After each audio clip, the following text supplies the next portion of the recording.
Where's the cue ball going? Oh dear, how sad, never mind.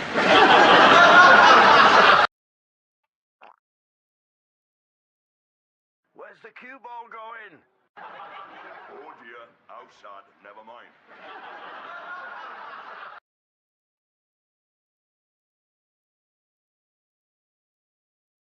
Right, good evening everybody. Welcome back to VP4TV. We're here for Friday night 9-ball. The turnout is getting lower each week, I think. Let's have a look and see what we've got. Well, I need to do a quick refresh because there's more than that in. But not many. We've got Brainful Out, Larry, Miskin, Slim, Spectre, Don and Stefan. So 2, 3, 4, 5, 6. That's the worst yet. This is going to be quick. In fact, we're now at the top of the hour, and the room should be going up. So we won't be here long. We won't keep you. This is shocking how bad it is. Well, we've got Larry against Miskin. I don't think I've ever seen this Miskin chap. And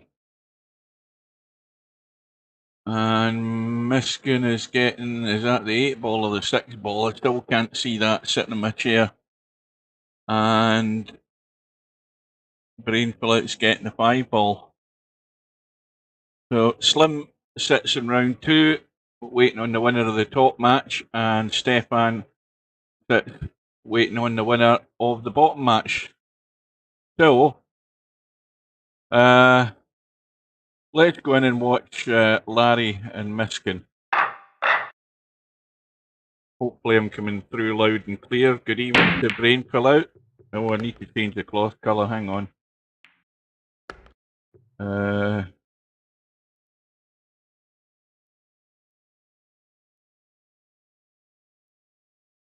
Now I should have the replay working again. We might not be here long enough to actually use it though. So, Miskin getting that 8-ball. Hooked on the 2.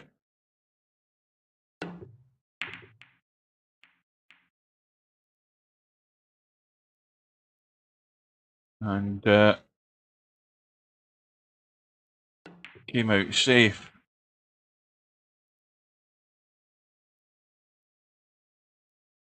I don't think he can really get to that 2-ball. I mean, he can kick it easy enough. Well, I think he got that. I think that was a legal hit.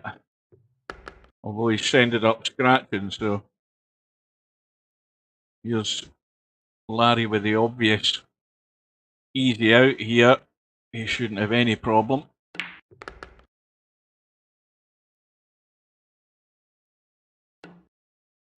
Well, I'll say it again. Just 2 days to go. If I survive between now and Sunday, my bus pass still hasn't arrived yet.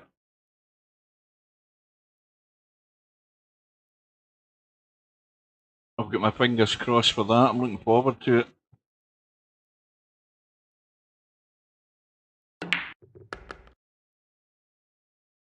Now, well, no problem with the angle in the 8-ball. But he's got to get down reasonably close to the 9. It's not frozen to the rail, but he doesn't want to leave it awkward. Well, I've got Sunday off. I deliberately took Sunday off. Well, Larry's nailed the 9. So Larry with first blood. And the shortest Friday night 9-ball that I can remember. This is barely going to take, what, 90 minutes, this tournament, I would think. Not a great deal. Well, it might take longer than that considering there's a final to 9, but I don't think it's going to take that long at all.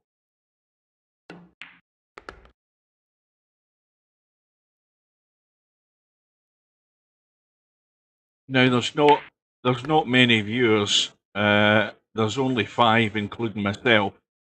There might be the odd 1 or 2 that still might join, but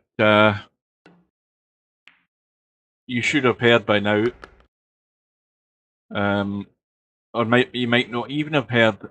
You Plonker Rodney posted his video, which, well, he knows my opinion on it, because I told him in my response.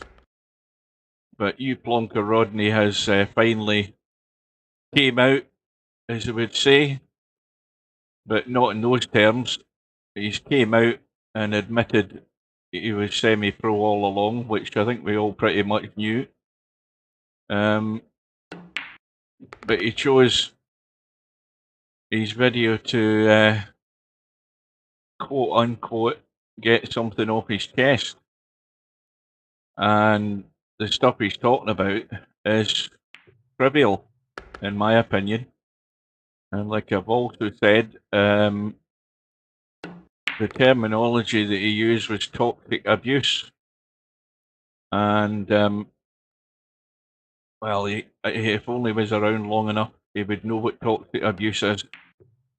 I had plenty of that in my time. So at least he's seen good sense. He had bailed out on the one loss side with Albinario. I notice he's now back in. I hope he does play it. He'd be daft not to, because in a race to 4, he's got as good a chance as anybody that's a decent player to take out Albi, and he shouldn't turn down that opportunity. So here's hoping it goes ahead. And here's hoping he also sees sense and gets his name changed back to semi-pro, because it's going to make no bloody difference.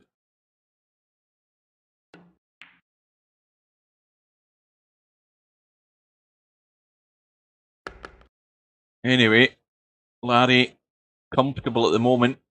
2 racks to 0 up. This is going to run into the 5, unless he comes off that 3 quite a bit.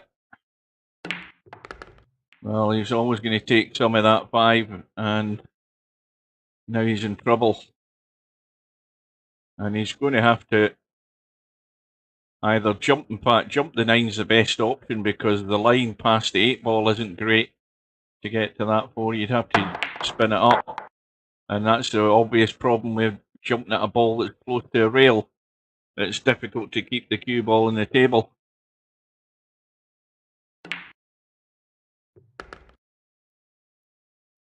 Now, Larry's got to come down the short side here. He's got the perfect angle to come down the short side. The only thing he doesn't want to do is run into that left side middle pocket knuckle.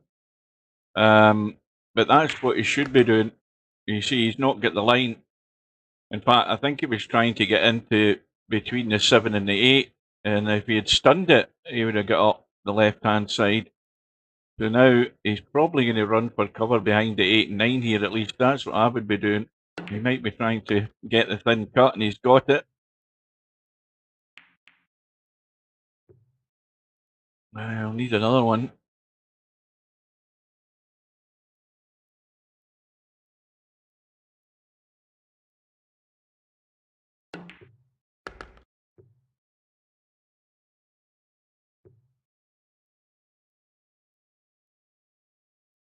Blind pocket cut. He should still, I think, well, it'd be a bad miss if he missed this. Well, the usual difficulty for a player getting a handicap, especially when it's the 8 ball, is with Miskin being a 2000 rated player, is he good enough to pot enough balls to get to that 8 ball? Well, at the moment, we're not really seeing that yet.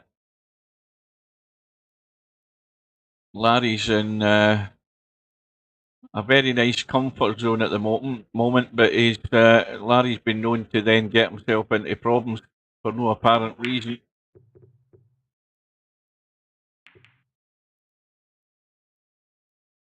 Well, what could help Miskin a wee bit is actually getting an easy starter here. He's not sitting good in this 1 ball. And this is going to run low. But again, he's got an easy safety. He can cut that 2-ball back towards the 6-ball, and well, he's blasting at things and cue ball running loose. And guess what? Not playing a controlled shot there, trying to be a hero when he should have been ducking and diving in the long grass up table there. What do I keep saying? Whatever Clint says, know your limitations. And this is one of these typical VP4 players who just wants to keep potting balls regardless, rather than actually constructing the shape for a run out. And this is all too comfortable for Larry at the moment.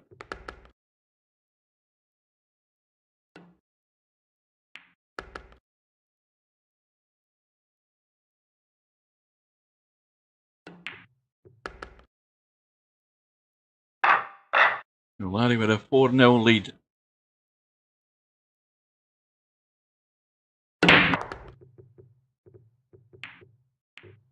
Good evening to Mr. Deanster. Welcome to a very short live stream with a very short list of players in Friday Night 9-ball.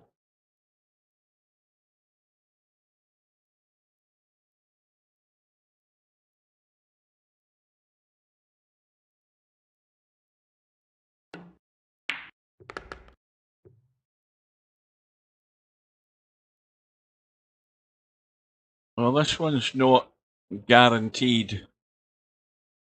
Yeah, pot the 2, but getting good in the 3's not guaranteed.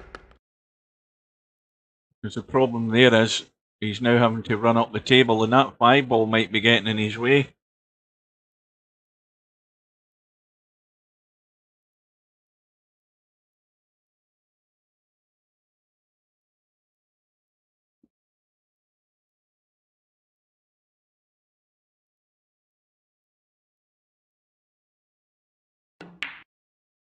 Right, taking it up top to hold for the 4. That was a tougher shot. I think the 4 comfortably goes here. Let's have a look. Well, it's got room.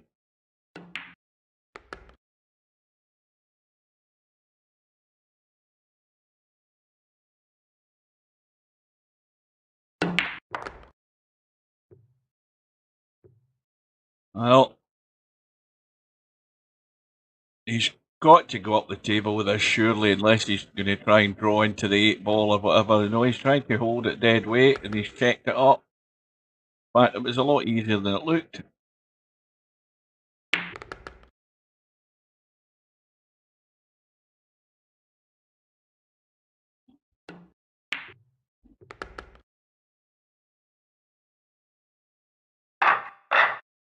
Well, Larry marches on. We've not really seen anything from this game, but what we have seen wasn't very sensible.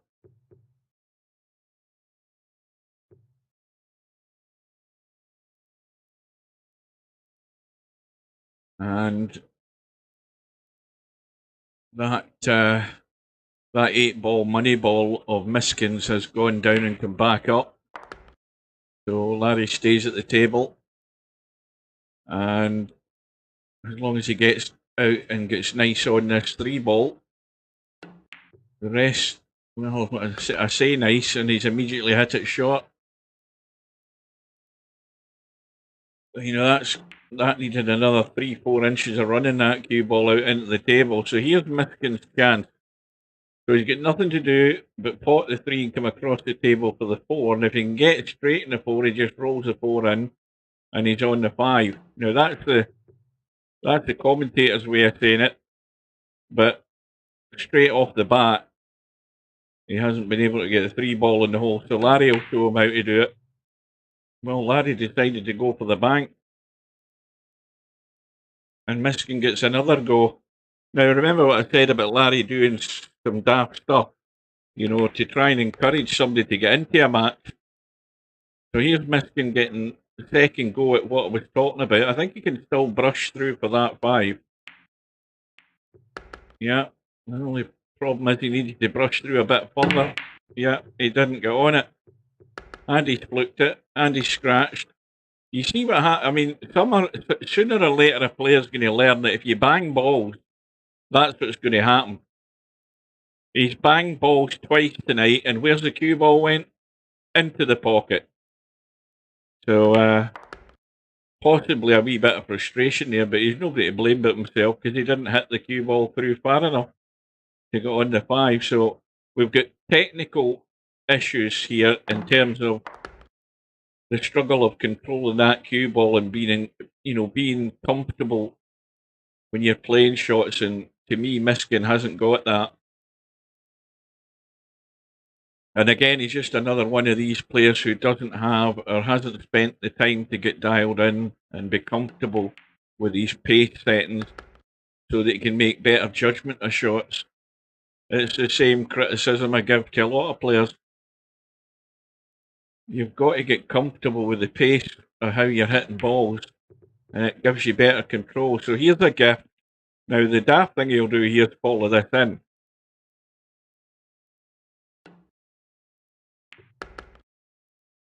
So eventually, after 3 attempts, all assisted by Larry, Miskin gets himself on the board. But it's probably just going to be his consolation rack at the end of it.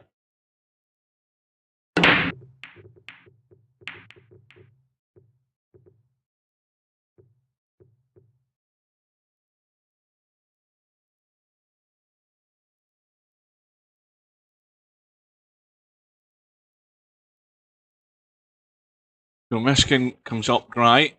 Now Larry has got to avoid a hell of a amount of traffic unless he just plays the bank on the 2. He's hoping to get through a gap, and he's got it. Well, this is simple. Just drop the 2 in, let the cue ball open up the table.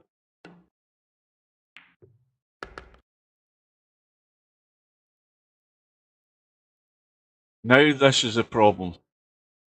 The 4 ball's blocked in 2 pockets. It's blocked in the top left and the top right. So he's got to get this cue ball moving. I'm pretty certain it's blocked top right. Yes, it is.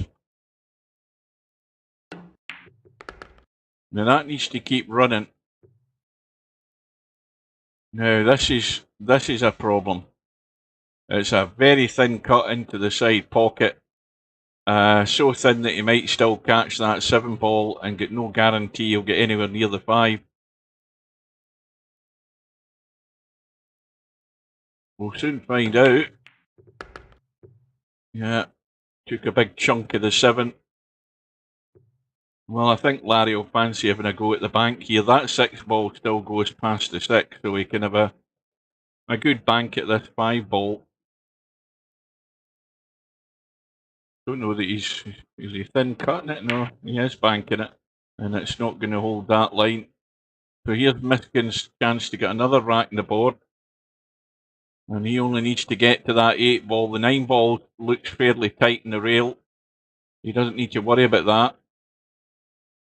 He needs to worry about a way of getting on this 6, and that's not bad. Now all he needs to do is roll the 6 in and just roll out. He's not going to scratch in the side, I don't think. And this is where it can go wrong. Now really what he should be doing is just jacking up and killing the cue ball right there rather than trying to run it anywhere. And that's well done.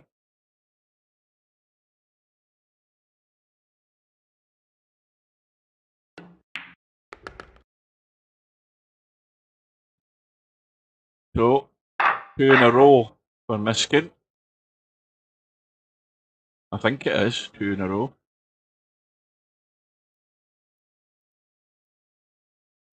Now can he get a ball in the break this time? And he has. 5 ball is gone. And he might have a shot in the 1. Then again, he might not. Now again, I don't know whether I presume he knows you can play a push out. And again, He's just letting the cue ball run with no particular idea where it's going. And that's 3 times he set the cue ball into the pocket. So Miskin is at a level where he's got an awful lot to learn. And bear in mind, I don't think I've ever seen him play. Did he play? I think he might have been in last week. I think I saw the name in last week's Friday Night 9 Ball. And, if he gets frustrated because he's getting beat, then he needs to sit back and realise what he is doing that's causing that issue. Scratching 3 times in the match, hitting a loose shot each time doing it is one root cause.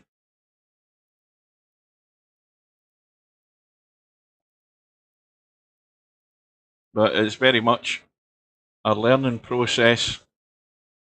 That's what I keep saying about VP4. It's too hardcore for a lot of players.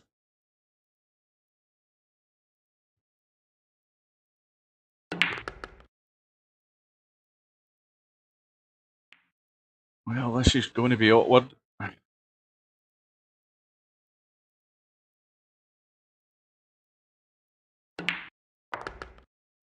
This needs to hold up. And again, it's a blind pocket cut. Can he string this last 2 balls together? Yes, he can. And it's going to be 3 unless he scratches.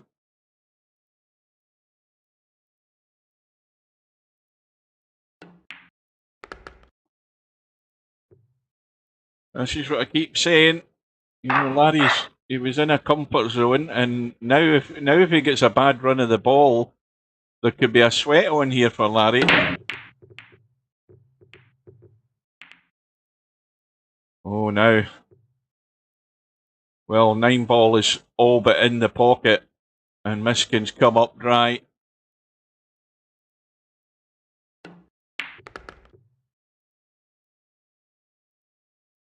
Well, Larry's going to try and run them. I mean, he'll probably, if he can get on the 3 and pot the 3, he'll play the 4-9 combo.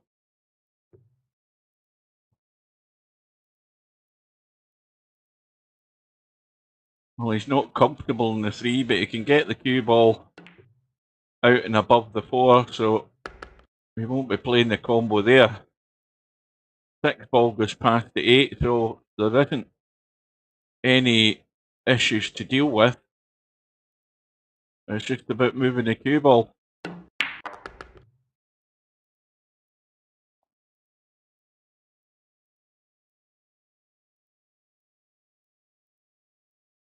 Now, I don't know whether he can just. It might have too much angle. He's digging in to just hold the cue ball off here. He's fine. He's comfortable. Now this is tricky because he's dead straight. He might have to give this a bang. He's done a cross and he hasn't got into it enough. He didn't get into it enough. So another tough cut here for Larry. And this is, of course, Miskin's money ball. And if he leaves this hanging, well, he's not leaving it hanging, but he's certainly leaving it on. And all of a sudden, Miskin's breathing down Larry's neck.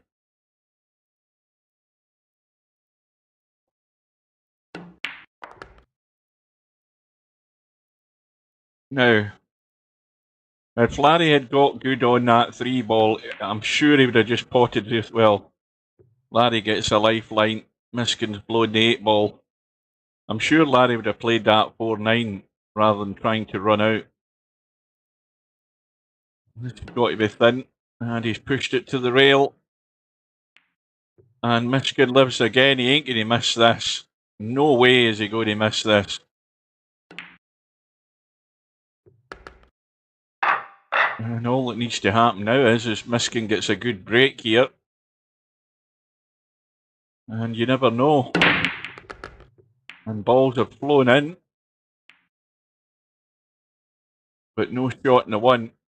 Now, again, Miskin, is he going to just have a bang at this? Or is he going to try and duck up behind that 2-9? Because he's got a perfect angle to try and do that. Well, that's not good at all, I'm afraid.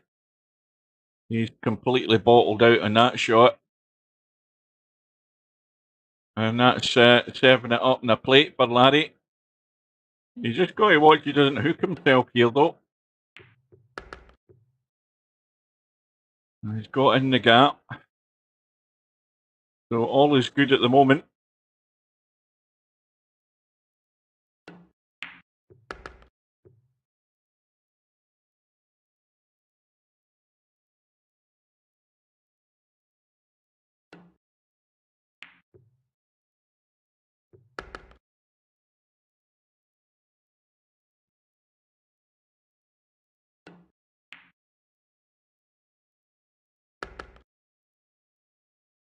So just a stun off the rail, back out into the table.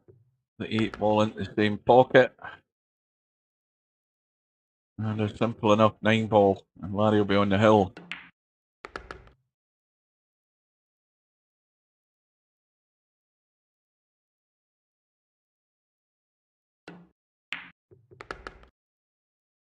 Well, this match probably should have been over 10 minutes ago.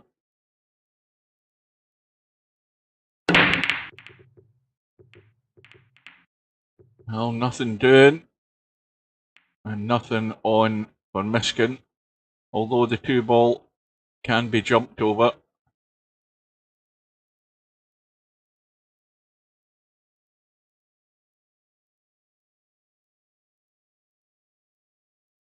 Well, he is going to play a push out now. That's no good. You know what Steve would say about that. That was really poor. I haven't tested the replay yet. In fact, I've just remembered there to test the replay.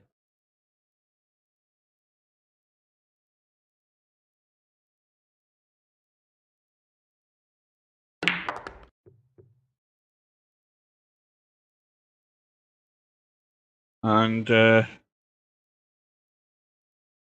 we'll test it again in a second. Haven't tested it yet. I pressed the wrong bloody button. Aye, it does work. Test it again in a second. Haven't tested it yet. I pressed the wrong bloody button.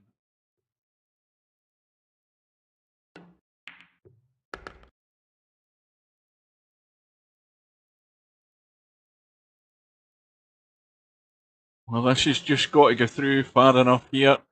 I still leave an angle. So the angle is perfect to come up the left side of that 7 ball. Watch the cue ball, Larry. This is heading south. Here's a gift. A gift and a half. And watch that cue ball heading straight into a pocket. I haven't turned the volume down low enough in that replay, by the way. I can hear my voice.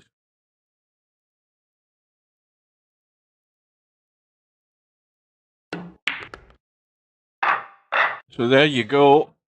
Miskin back to within 1. Welcome to Quagmire. And welcome everybody else that's watching.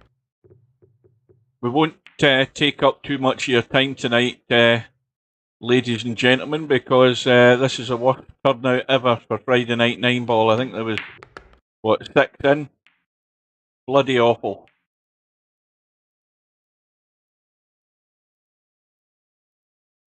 And we're still waiting on a result coming through from that other match, so obviously Spectre Don's got his hands full, I think, with brain fill out. Let's have a quick shufty and see what's happening there. Yeah, that's exactly the same score at 6-5 to Spectre Don. So these matches are threatening to go all the way. These first 2 matches.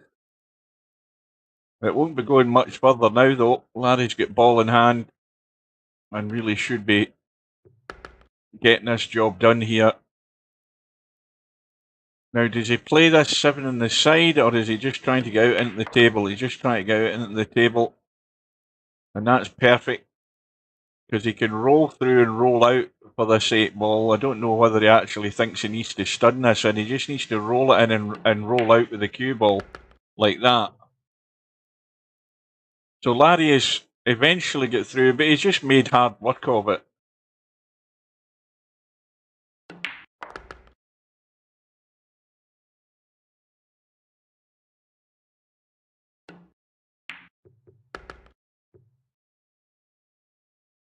So Larry is through. Miskin moves over to that one-loss side. So let's get in and catch the end of this first match if we can. It might be all over now that we've tried to join the room. No, it isn't. Well, Spectadon's not sitting pretty here because he's in an awkward angle in this 7-ball. I think he's got to go forward with right English to get this spinning around, and that's perfect. That's perfect. Now that 8-ball is fine. It's off the rail.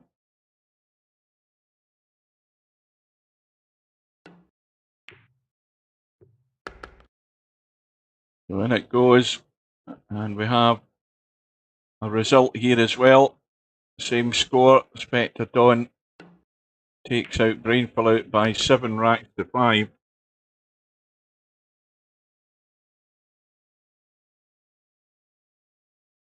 Right, so we know where we stand. We have Larry up against One Pocket Slim, and we have Spectadon up against Stefan. Well, no prizes for guessing what match we're going into. We're going into the Larry One Pocket Slim match.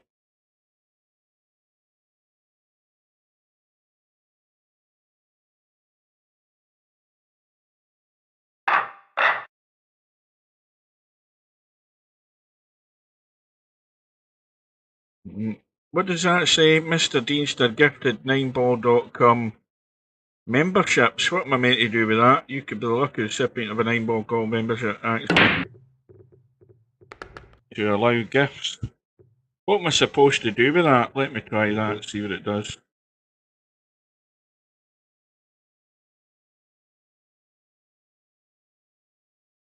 Oh no, I can't. That's not me that does that. That's anybody else. I'm not doing that. Anybody else that's watching should be doing that with that pop-up that come up on the screen there.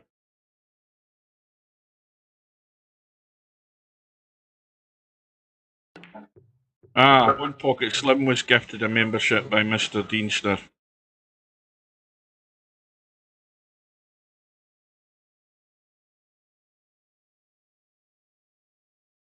So it was random. So you're now a member for a month, Slim. Thank you very much. And thanks to Mr. Deanster for that. I'll call that an early birthday present.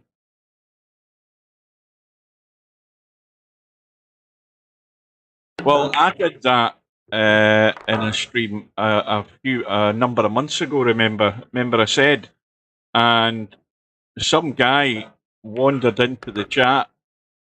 I don't even know whether he was in the chat, but he ended up getting the gift subscription. We've never seen him since, I don't think. But it just I don't like the fact that it does it randomly. You should be allowed to choose who you're giving a subscription to. I don't see the point in it at all. I think if you're going to gift a sub to somebody, then you choose the somebody you want to gift it to. You don't let YouTube decide. It's not really fair in how you want to do it.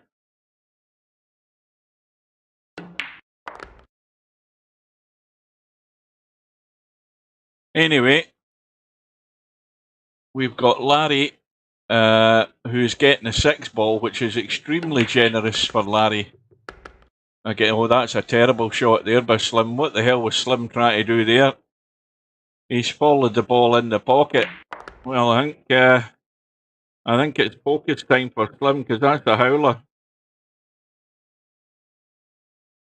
Yeah, giving Larry the 6-ball is very, very generous, but it goes back to my argument about players that are over 2,200 against any other player 2,400. They shouldn't really be getting a handicap. You know, it's just silly.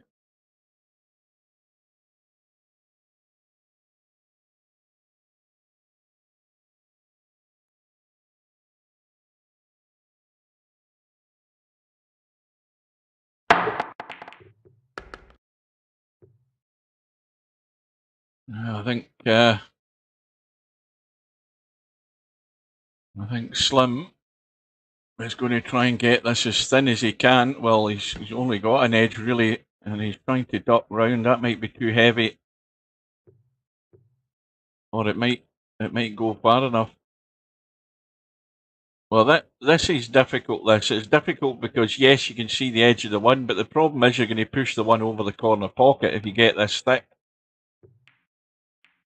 and that needs to get to the rail, which it has done. That wasn't Larry's intention, but it's worked out pretty damn good.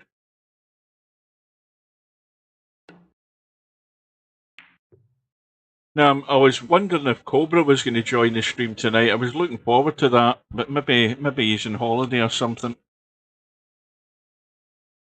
He hasn't said hello, so I presume he's not there.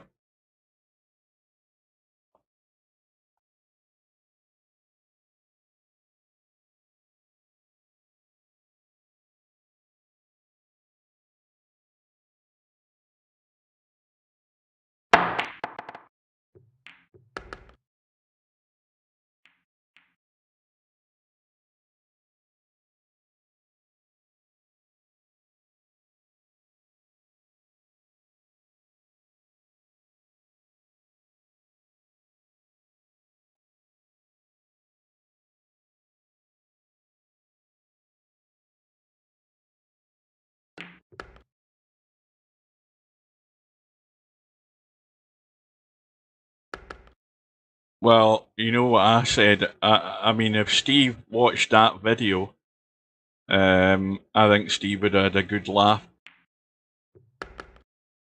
I mean, that's just been a complete drama queen doing that.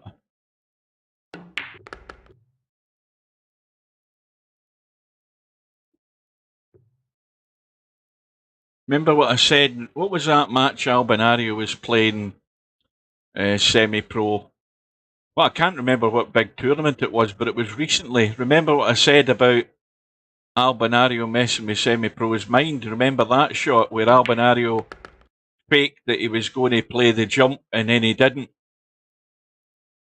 And I said Albinario is trying to get inside semi-pro's head. He's trying to work a trick on him here. And it worked out at the end of it. So it did. Well, I think the same thing applies with Cobra on semi-pro, and semi-pro has just tucked it up. So he has. I mean, like I said to him, I said, look, if in my response, if you had been around in VP3, you'd have seen what venom is and what hatred is. I had people wishing I was dead and typing that as much. And in fact, I had more than one person doing it. And I didn't let it bother me.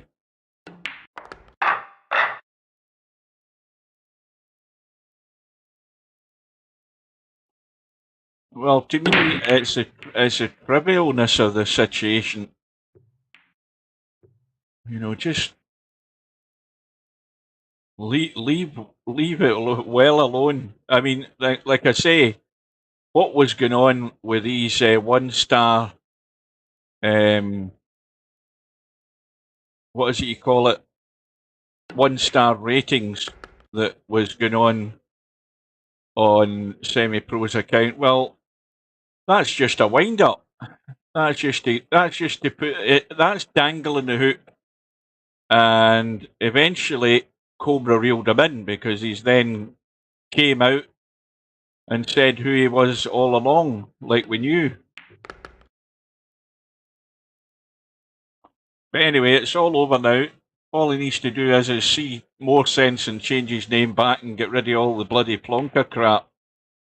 That's a good shot because that side pocket's a bugger to get past clean.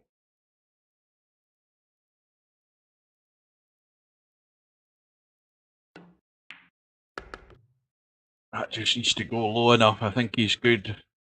That's perfect. This is just a little dink in, hold the cue ball a wee bit.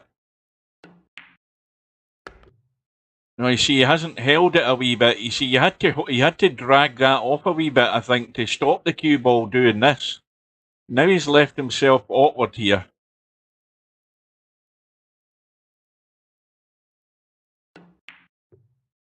And that's going nowhere fast. Oh, tell a lie. My bad. I've immediately forgotten about the bloody 6-ball handicap he was getting. You see, I didn't even think that Larry should be getting a 6-ball handicap. That's why I've totally forgotten about it. And that's why he didn't go on the 7. So Larry's got himself in front. Now again, he should be ducking and diving here and have Slim in trouble. But this is one of these delicate little shots with this horrible mouse. Just through that gap, the 2 and the 8, or is he trying to cut past the 8? This is brave. That's well done, and that's not bad either. Now, the angle he's got in the 2, he's going straight through the 7 and 5 gap here. The cue ball will open out. I don't think it's going to hit the 7, and if it just opens out, he'll come down onto the 3. That's what it looks like to me, and that's perfect. Commentator's eye.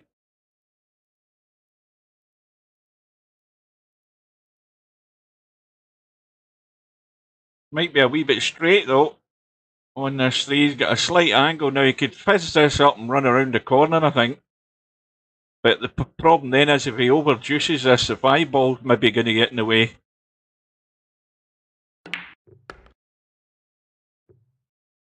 Well, that's sort of gone into no man's land. I don't know whether he was trying to play it from the short side or whether he was trying to get up by the 5 ball. It's hard to work out what he was trying to do there, but he's still got a shot. But again, it's one of these awkward ones.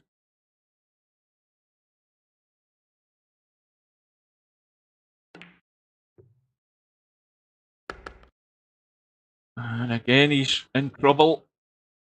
It's hard work for Larry.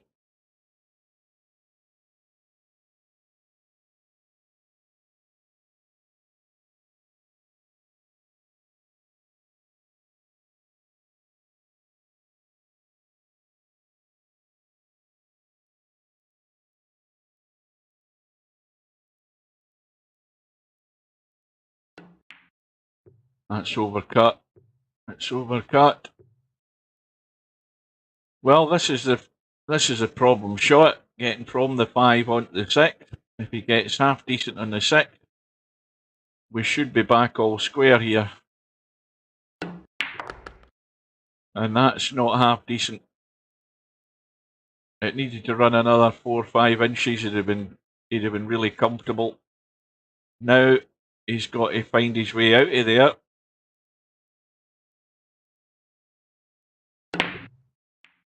Plays the bank, bumps the 8. I don't think he's really hampered that much. And everything looks good.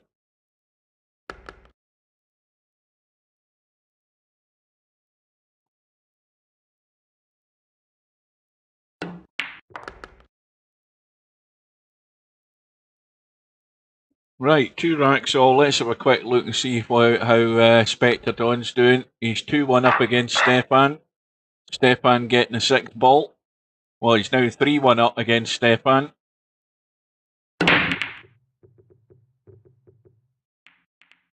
And I think that's dry. I didn't hear anything go in.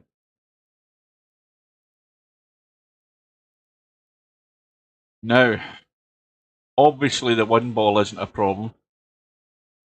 The 2 ball is a problem because you've just got to get out to a decent angle to go on the 2 past that 8 ball. The problems, I don't think he's got there, has he? Oh dear. Oh, it's tight. It's too tight, I think. Now, here's a shot. Does he want to bump anywhere near this 4 and 8? Well, he's bumped them. A quick look round this side. Well, Slim could have a go at the bank here. I think he'll be tempted for a go at the bank in this 2-ball into the side. How tight is that? I think that 2's sitting right on top of the 9 pretty much.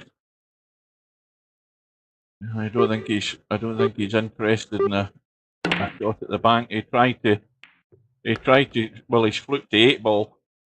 He tried to squeeze that 9 down the rail. I don't think that was on at that angle, but he's come out smelling the roses.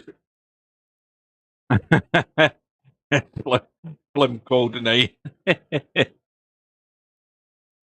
So he's had the fluke, and he's probably going to have to go 2 rails here, is he? Nope. Trying to hold it in the left side, making sure he doesn't hook himself behind the 7 and 8. And of course, the 7 and 8, not the 7 and 8, the 6 and 7. And the 6 and 7 is going to be the issue. Unless he plays to get a bump here and still have a shot in a 4. That would be the shot. I'm surprised at that. And the reason I say that is because that's nowhere near set as a combo. Well, he's got the bump this time. And the 6-ball does go past the 7. If he has to play that, it does go past it. Probably won't risk doing anything else other than leaving the long 6-ball.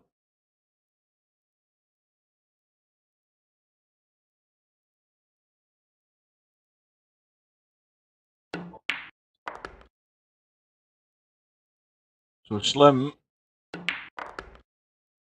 with 2 in a row, gets himself in front.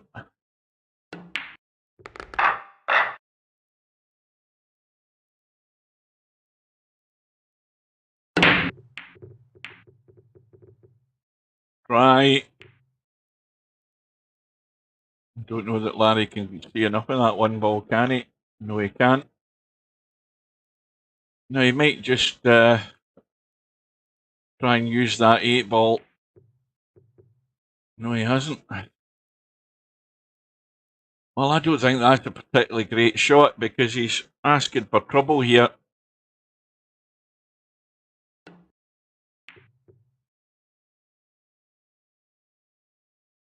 And that's trouble.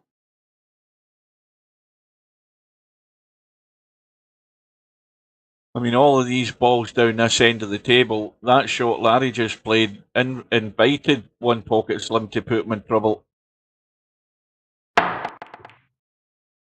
Well, Larry had a swipe at that one twice there, and he's come out okay, but Slim got to try and get right behind this 1-ball to kick it up table.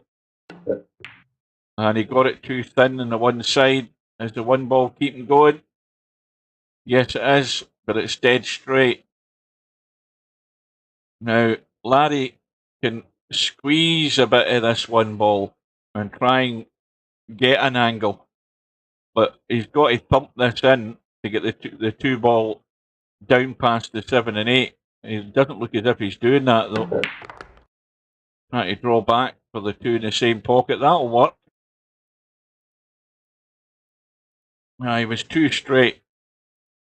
So just a little roll out. Oh no, he's playing it in the side.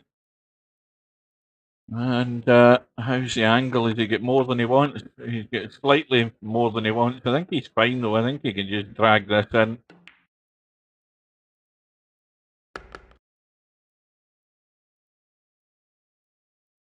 Now, angle's not good in the 4. It's good for getting up the table and back down. And, well, he's got a choice here. And one of them is to come down the short side of the 5 to play it past the 6, but the 8-ball might interfere. The other one is to come back and play the combo with the 5 and 7. And he's not really got there either. Now, in fact, the billiard looks easier than the 5-7.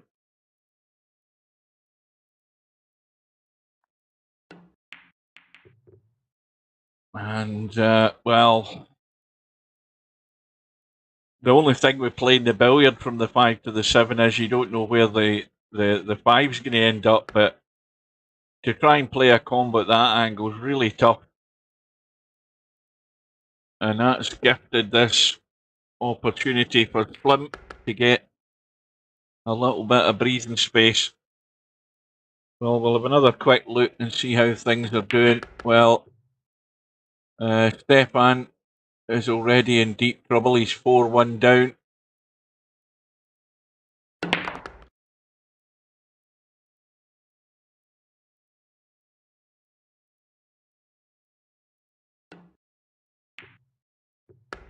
And Larry's in trouble as well.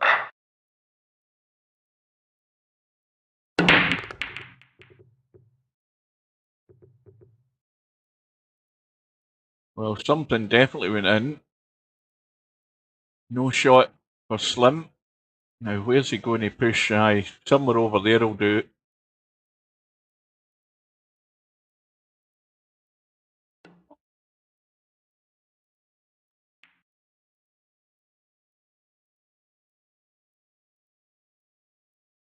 Well, the bank is on the one ball into the corner.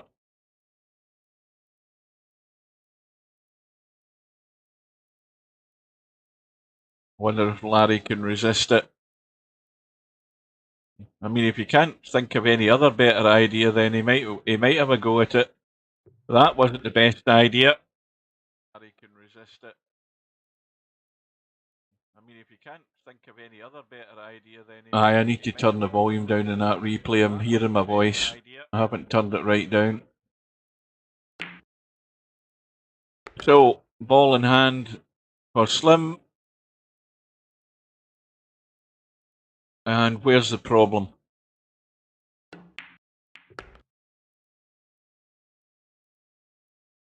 Well, I think he's still got a decent enough angle on the 3, even though he's over the 9 ball.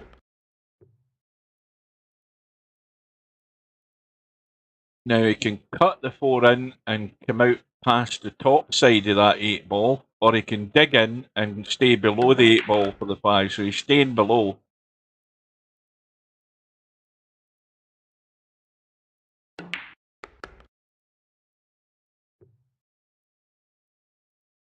And just a straight in 8 ball into that top right hand corner will do very nicely, unless he wants to bump out for the 8 in the side.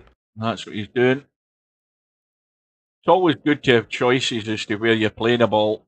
You could either just killed it, put it up in the top right hand corner, or just punched it out like he did.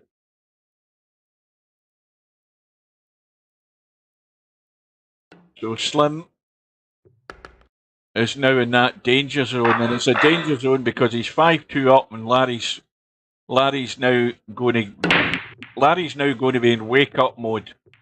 Now that he's having to dig in to stay in this match, and that's when Larry's dangerous. He's not dangerous when he's in front, because when Larry's in front, we're seeing what he does to sort of make things difficult for himself. But now he'll be fully focused. Needs to miss the bump if he could. Oh, I think he's okay. Oh, it's tight. In fact, it's too tight. He's going to have to jump it. That's why he didn't want to bump that too, because that happened there. But the good jump and the cue ball staying good. Oh dear, Larry. That's bloody terrible.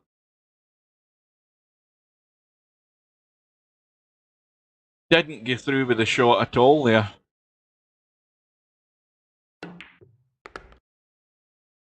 And is he going to stay behind the 9?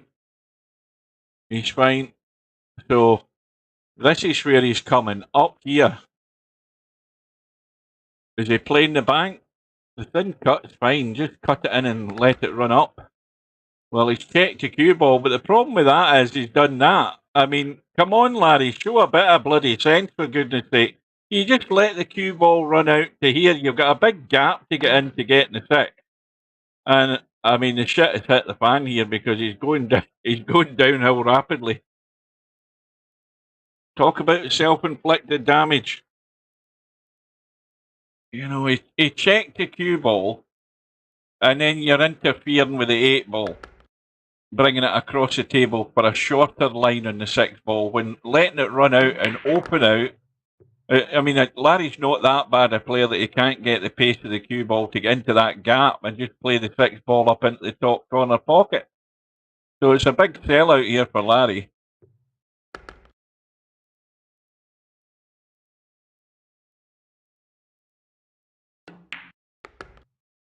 And Slim on the hill, and he's not having to break sweat.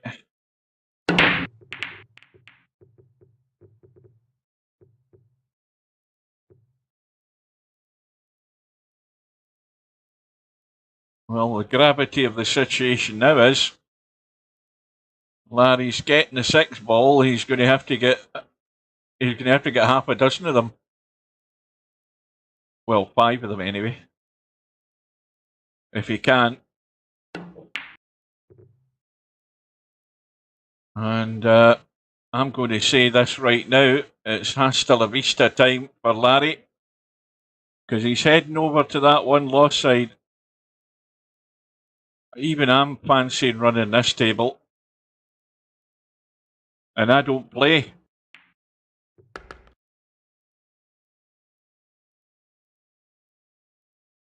Well, I suppose the tricky one is getting from the 3 to the 4. It sounds simple enough.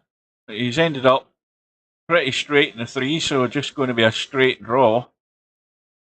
Even if he bumps into the 9, I don't think there'll be any harm done. In fact, he's well away from that. All is good.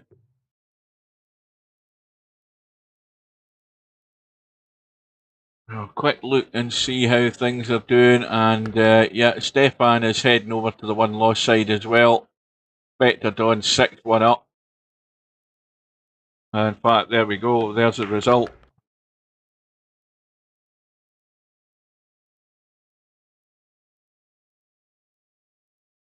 Now, that needs to keep running.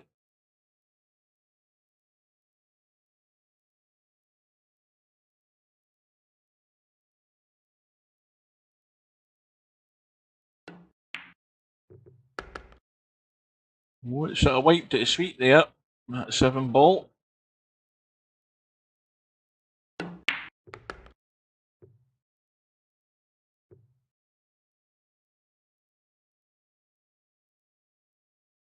Well, it just goes to show you there's Larry getting the 6 ball. And he only got to it twice. So Slim, I don't think he could have had a more comfortable result there. It probably won't be very comfortable in his next match though. Because we have... where the hell is this thing? There we go. We have the hot seat match already coming up. That's just going to update in a second or two. In fact, hold on. There we go. So we've got one Pocket Slim up against Spectre Dawn. You've got Miskin and Stefan just starting, and you've got Brain Pull Out and Larry just starting as well. So we're going to head straight into this hot seat match. Let's not hang about. One Pocket Slim is in, raring to go. Waiting on Spectre Dawn arriving. And I'll have a quick drink if I can find my bottle.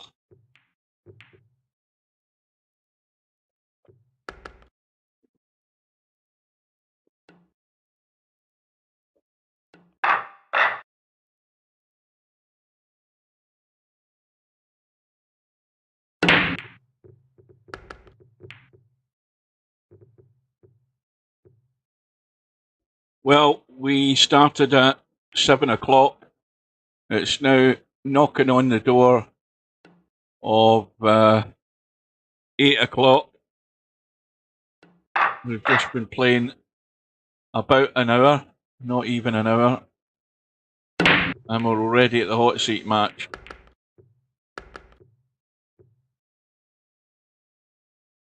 Now, what the hell is Spectre Dawn doing that takes him so long to get in a room? Mind you, his match is just finished, so he might have jogged off to the bathroom.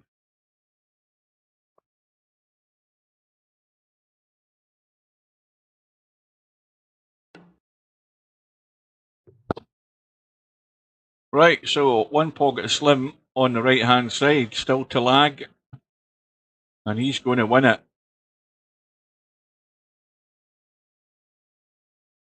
And well, not very often you see this, but Spectre Dawn is getting the 8 ball.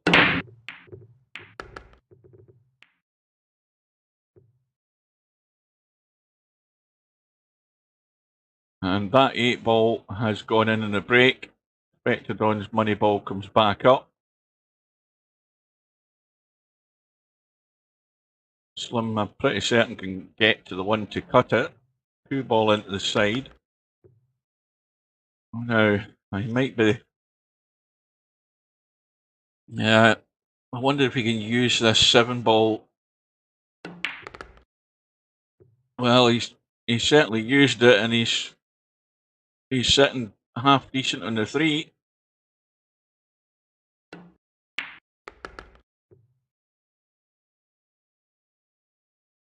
Well, this will just be roll out, but don't roll too far behind that 9 ball on the rail. That's all he can do here. Let's have a look at this 9 ball. 9 ball comfortably off the rail. He's just got to be brave and roll far enough, but not too far. And that'll do.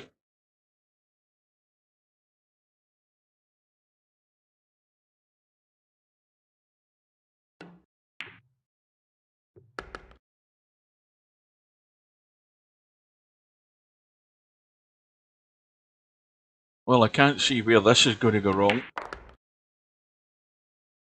Well, it's maybe gone wrong right there because he's left himself bolt straight in the 7. He's going to pinch a wee bit here. No, he's just rolling through for it on the side. So, panic over.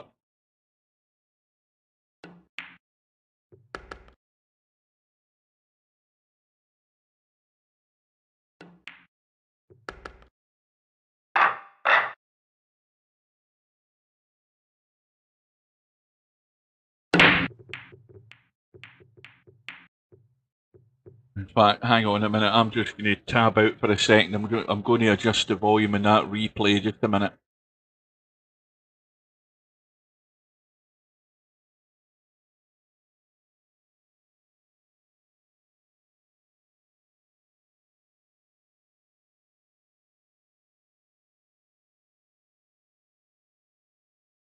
Right, that's that fixed. So you won't hear any background volume in the replay now. You won't hear my voice.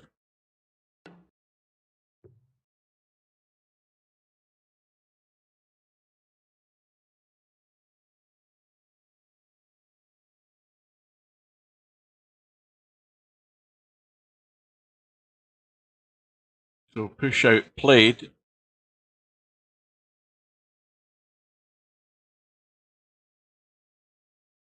Or called anyway.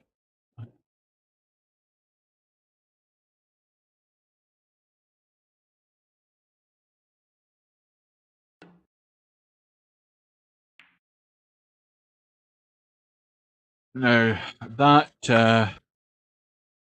7 ball is maybe too tight to the pocket for Spectre Dawn to try and play the combo on the 1-3. Yeah, it looks too tight. We'll soon find out what he's planning to do. It looks as if he's having a go at it.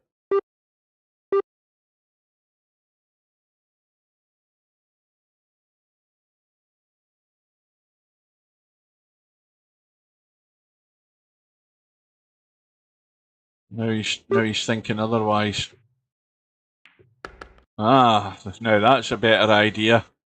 That's worked out very nice. Played the little billiard off the 1 onto the 7. And now he can play the little billiard from the 2 onto the 9 into the corner pocket. So that's sitting up pretty nigh perfect for that.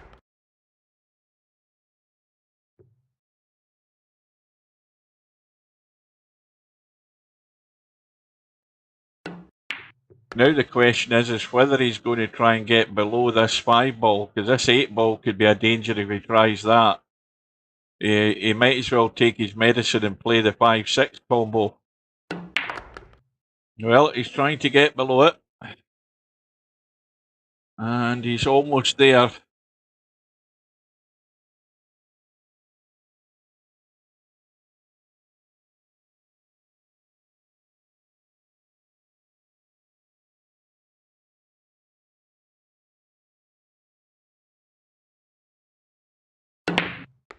I played the bank. Played the bank because it was a tight cut, that 5 ball. Now he can go 2-3 rails here if he wants. There you go, perfect weight.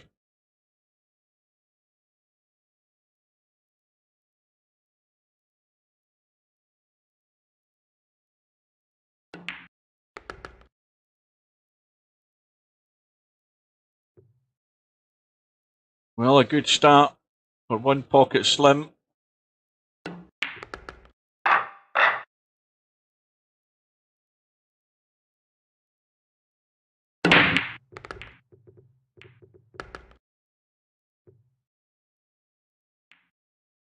That 7 ball's going to go in as well. And looking like 3-0 with this setup.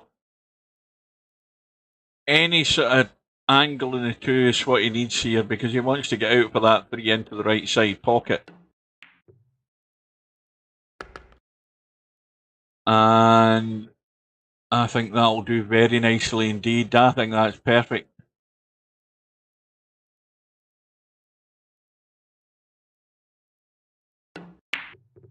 Yeah. Couldn't have played that any better.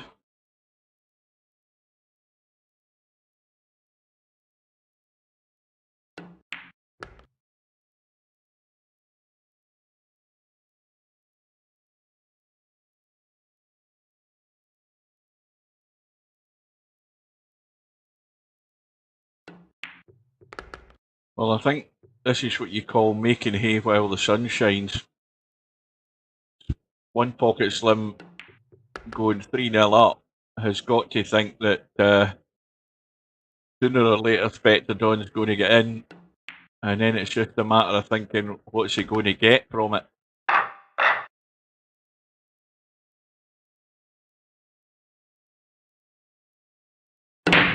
Or he might not get in at all. Well, I think he might be getting in here because I think that's dry.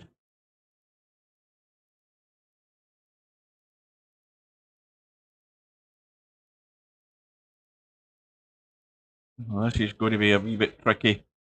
He's got too much angle in this 3, I think. Not the 3, the 1 ball. And the 8 ball, of course, is the problem, because he would have liked to just run around 3 rails for the 2 into the bottom left-hand corner, so that's put a spanner in the works where the 8 ball sat. And it's just going high enough, that's perfect.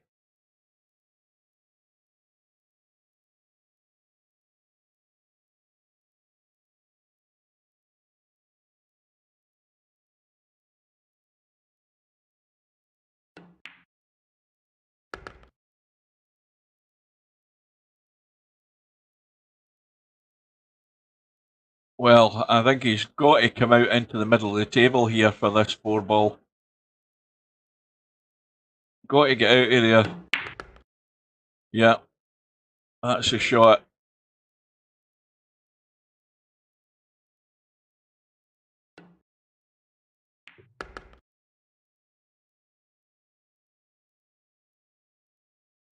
Now, has he got himself too straight in this, or has he got enough angle to work with? He's got enough angle, that's fine.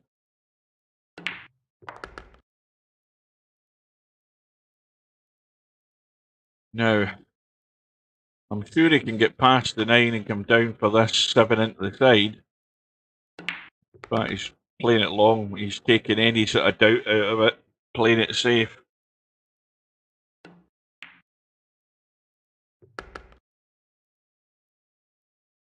Is this too straight? No, he's got an angle. Of course, he doesn't need to go on the 9 because he's 8 balls, the money ball. So Spectre Dawn is off and running. And like I said, now that he is in, what can he make of it?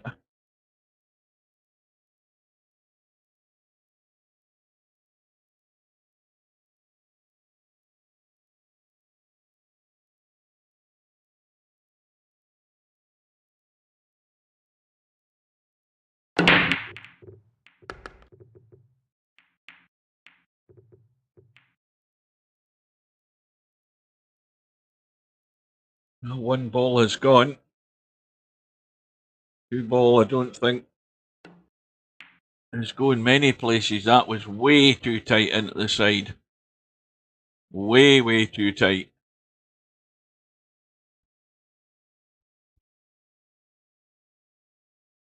Well, there was an option for a safety there. He could have sent that 2 ball up onto the short rail up top next to that 8 ball, I think it is, or the 4 ball that's up top. I think it's the 4 ball that's up top. He could have sent that 2 ball up there as a safety, but he went for an extremely tight shot into the side pocket, and it might cost him. And then again, it might not. Slim's overcut it.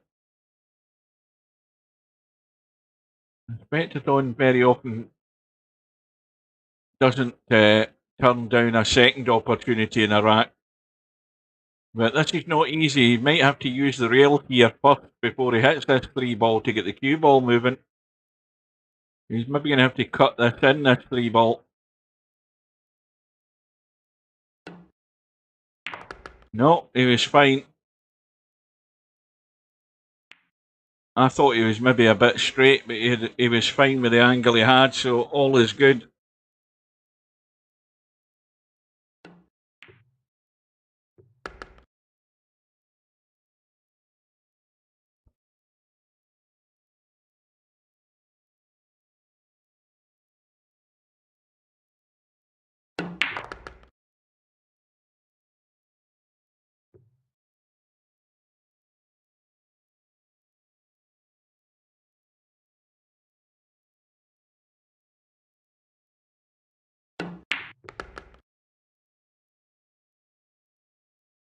He's just under hit that a wee bit.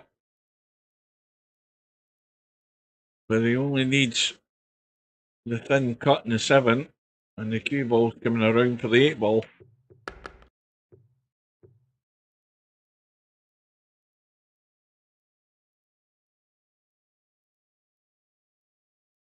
Well, suddenly it ain't 3-0 anymore.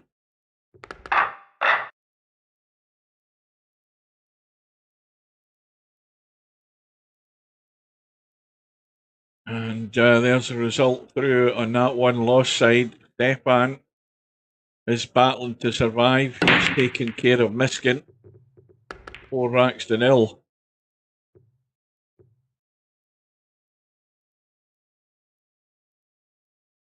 Now, this is where Stefan can be very dangerous because, as I say, he's notorious for blowing extremely hot or extremely cold.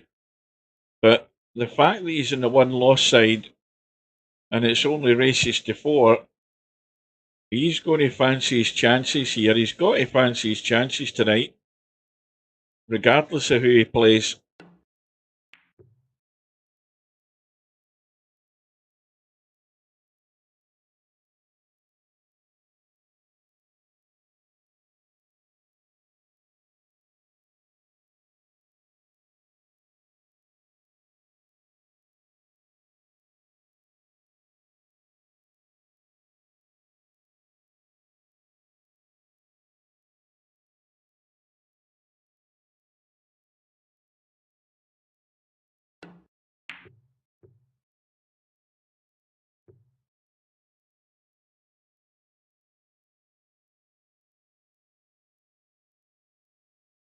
Good safety from Spectre Dawn.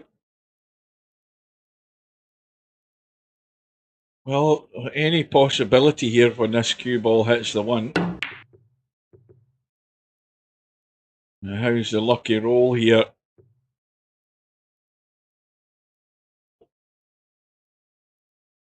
Well, the pot is on. Now the angle in the pot, the cue ball wants to go to the side rail by that side pocket, so he's got to go and get out of there. But that makes the pot more difficult with the angle he was sitting at. So Slim's got off the hook there big time. Because that was not that simple. He had his mind on getting the cue ball out, but the angle to pot that one meant it wasn't a gimme. So Slim's got to pounce on this opportunity here and protect that lead.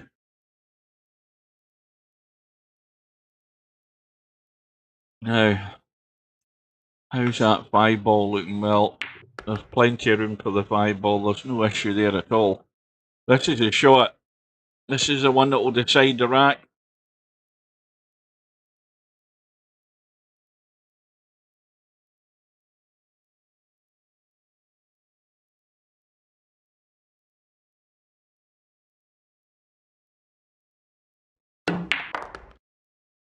The old VP4 escape route works again. Just big draw, get the cue ball off that short rail, back into the table.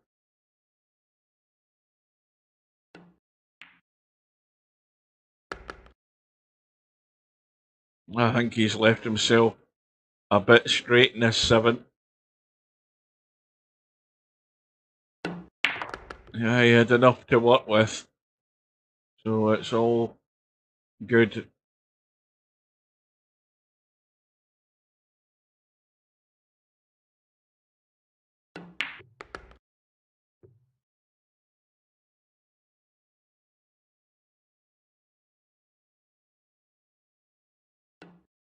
And Larry survives against Brainful out by 4 racks to 1.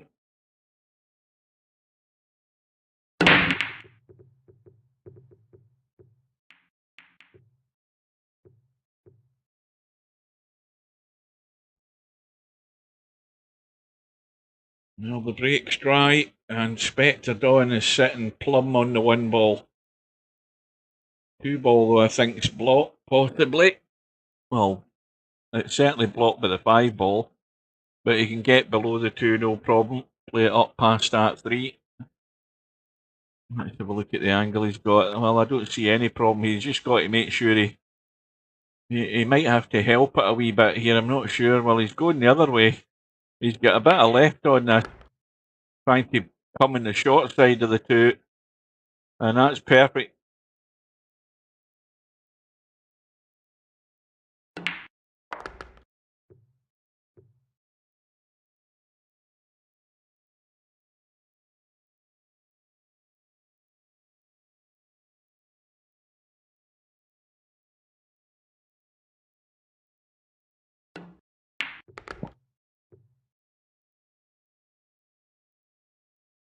There's a lot of yardage to be done here with the cue ball.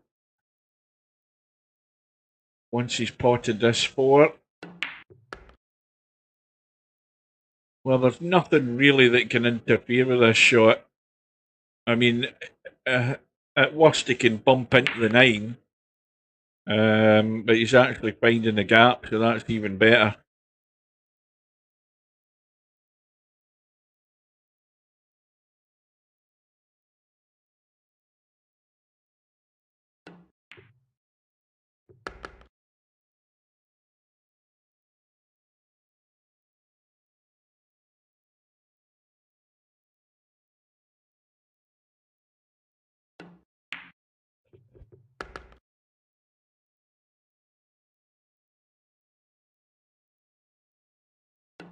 Well, we've definitely still got a match on here. Vector back to within 1 again, looking for the break to kick in. Get on a roll. I don't think anything's doing here though. It's dry. And Slim comes to the table. with a fairly comfortable 1 ball to start with. Now, this might be a short rack. I mean, he's probably going to play the 2 up the table. Because he could have tried to get up the table to leave the 2-9 combo, but that's dangerous. He's got to play the percentage shot there. Now, does the 3 go in? Not the 3. It is the 3. Let me have a look. Yeah, the 3 goes into the side. But he's running possibly too far for that. I'm not sure he wanted to be there. I'm thinking he probably played to play that 3 ball in the side pocket. Now it's a wee bit trickier.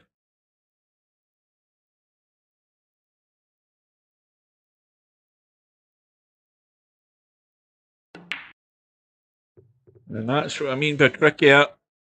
You know, those little off-angle pots at that distance.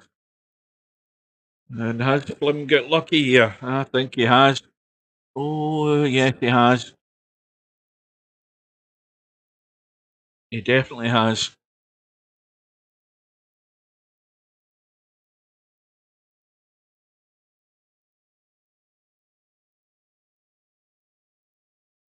Well, now what's Spectre Don trying? Is he trying to thin cut that into the right side pocket?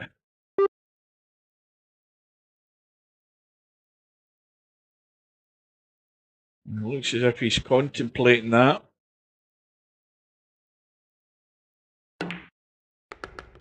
Oh, well. He's got himself in trouble now. The only thing that didn't happen was a scratch, but he can't see the 4.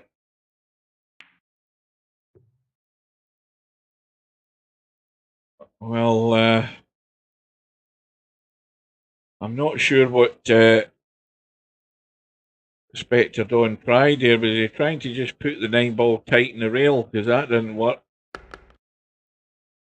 So that's a gift and a plate here for Slim.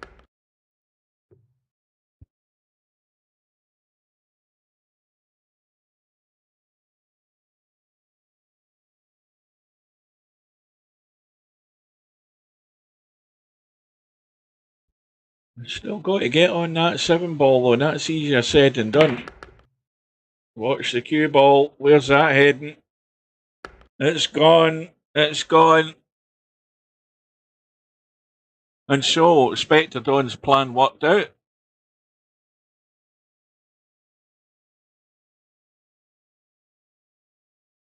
He's got ball in hand, and all he has to do is drop the 7 in and roll the 8 into the side, and we're all square.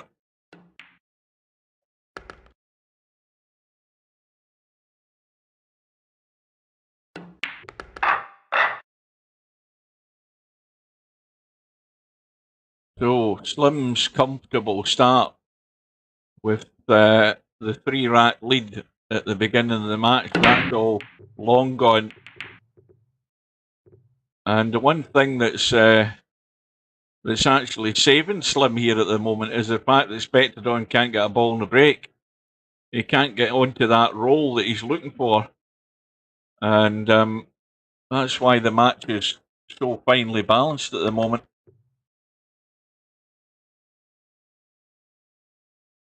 Oh, this is horrible. This is as ugly as you can get here with this cue ball. Right on top of the 4 ball.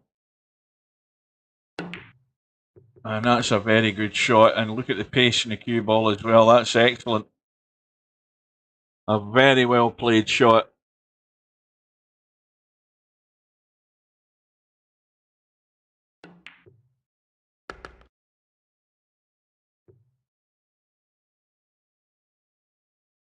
So the 3 ball has also gone in. Now, Slim playing the 4 up top, because again, it's a simple way the cue ball is going to go to get on this 5.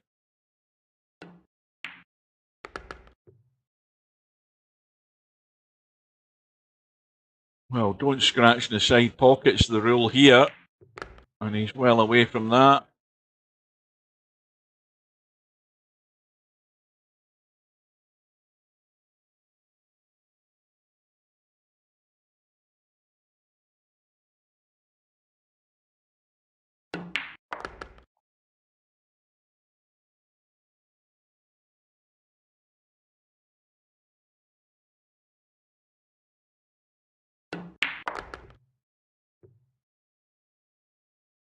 Well, this has all come about from Spectre Dawn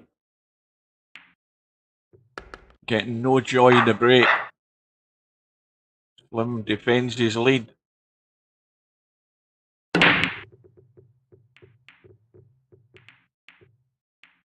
Oh, I think Slim's just handed the opportunity back to Spectre Dawn this time. No joy. The little 1-6 combo. That seems simple enough.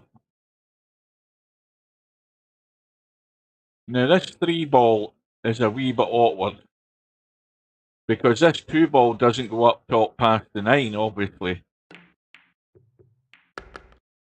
And he didn't want that. Well, I mean, I suppose if the 1-ball had been in, he would have had the opportunity to either thin cut the 2 in the side or play a long 2-9 combo. I don't believe he wants to be doing that. I think he's trying to get it.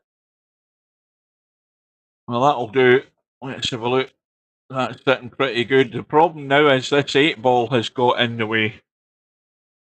And that's scuppered the straightforward run out now. Now he's got to try and get below this 5 to get on that 3. And that's not really 100% got there, but he's still got the cut. Still expect him to get this.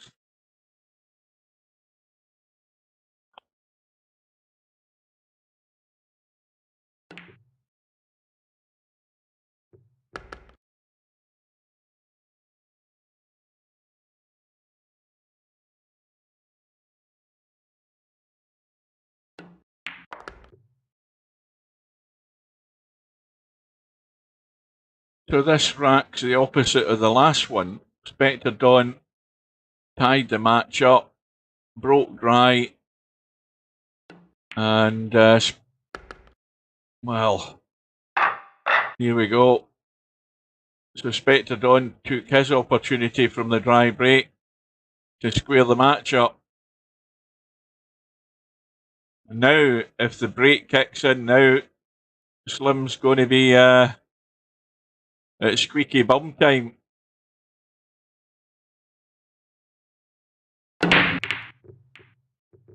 Four ball goes. Shot in the 1. 2 ball is very adjacent, as is the 3. And Slim might be fearing the worst here now.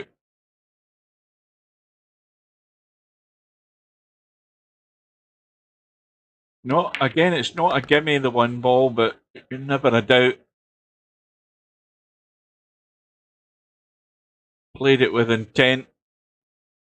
Problem now, though, is he stuck himself to the rail, so now he's got limited options here with the cue ball and what he can do with it. And that's about as good as he could get. Just get the cue ball out. He's actually, well, overhit it slightly. Can't believe he's going to try and thin cut that into the side again. Got to take it up table, because he's guaranteed to be on the 5. No, he's taken it into the side and got it this time without any sweat. And nothing to do but drop the 5 in. So, pretty much home and dry here. 7 ball very handy as well. Nothing to do to get on the 7. But got to make sure he's got that line to come down for the 8 though. And I think he's got enough to work with. If he doesn't, he can go forward off the side rail and down anyway, so yeah, he's fine. So this to take Spectre Dawn to the hill and break for the match.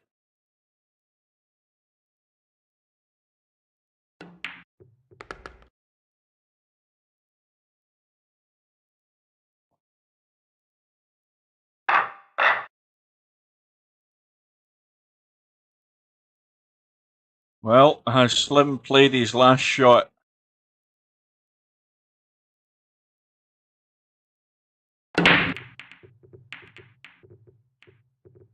Not quite. The brakes dry again. The one ball. That is a feather light touch to drop that into the side. But it does go, and he's guaranteed again to be on the 2 as long as he doesn't overhit this and hook himself behind the 7. And he's fine with that. So, a bit of pressure on Slim to deliver, but he's really not got any excuses.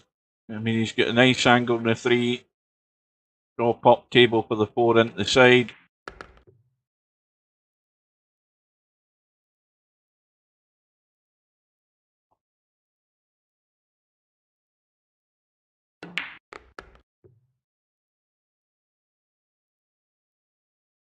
And it looks as if we're going all the way.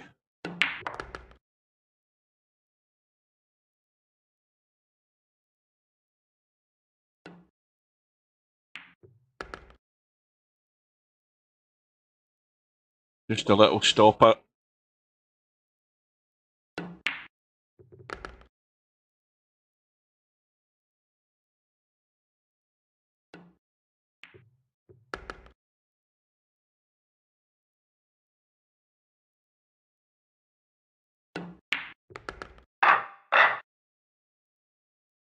So here we go.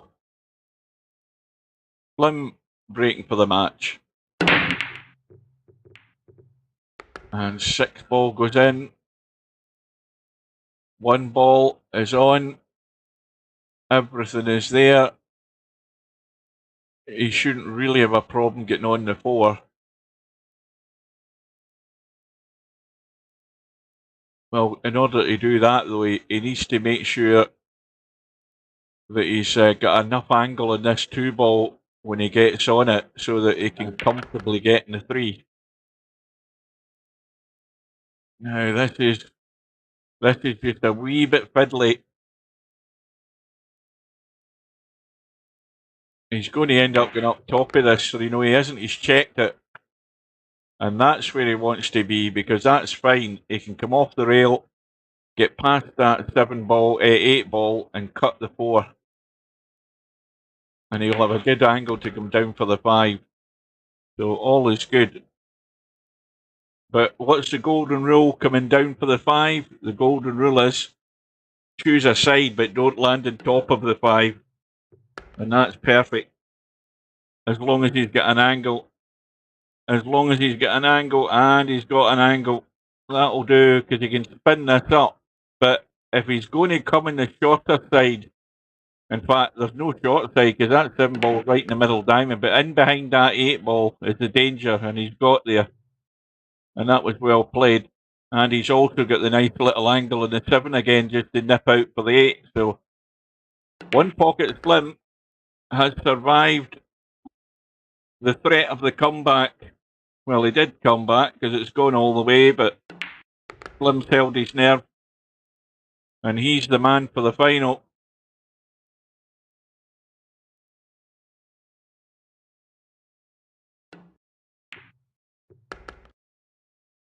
So Spectre Dawn heads over to the 1 lost side. We'll have a look and see where we stand there. We've got Larry and Stefan. Let's just jump into that, because we're going to catch the end of that one if it's not already over.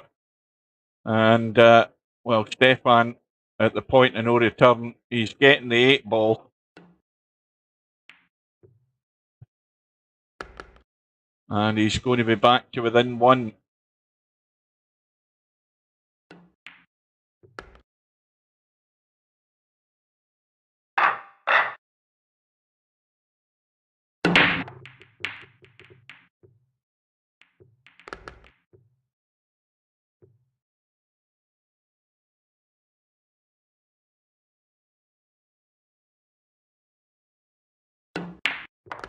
Needs to have legs, this cue ball.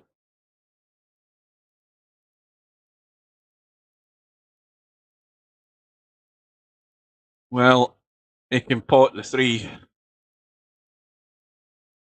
That's about all. Yeah, he's trying to do acrobatics. And as long as the cue ball keeps running, he might get away with this.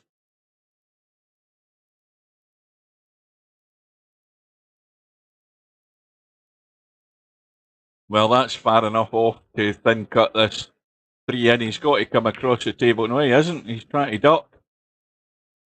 But Larry hasn't got there at all. Well, you're seeing good evidence of, you know, Larry more or less playing 9-ball once a week, every Friday. And the evidence is if you don't get that table time, you don't get comfortable in the shot. Your pace isn't there. You know, you've got to sort of find your feet again, and that's where Larry's struggling a wee bit. But Stefan's got away with that almost. This is a thin cut up table.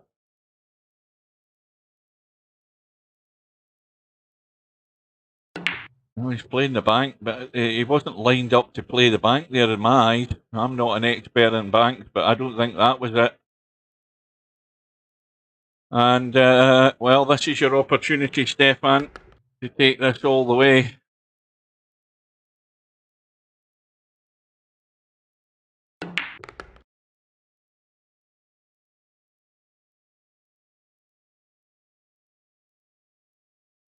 So, he doesn't want to be playing this 7-ball where he's bumping the 8, and let's have a look. He might be hitting a chip of this 8-ball, but can he get back down in the 8-ball? That's the question. How's the roll going to go? It's not going good, I'm afraid. Now what does he do? Is he trying to bank it in the corner? Is he trying to cut it back into the side, into this side pocket here? Oh, he's billiarded the 9 in. That's a bonus. I'll give him the benefit of the doubt there. I mean, if he played it, he played it. It was well done. So this is gone all the way. Oh, the 4-ball trying to go in. The 1-ball's going in. The 2-ball's going in. He's got a bank on the 3 and nothing to do to get on the 4. He's got to go for the bank. I know he's trying to duck. Has he got the spin? Well, Larry's going to be out with the jump stick for this because he'll be able to cut that one to the 4.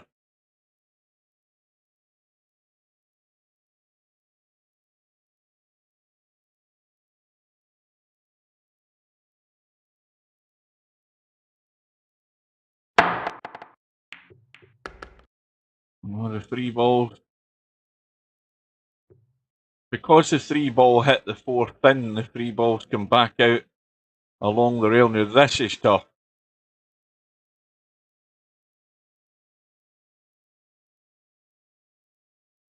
Again, there's no problem getting on the 5. It's all about the pot and the 3. Oh, wait a minute, that brush, well, it's done him no harm.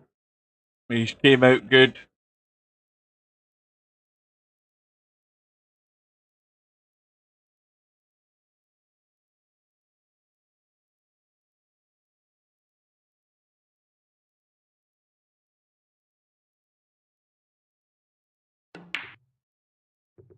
Oh dear. Oh, Larry's blinked again, so he has.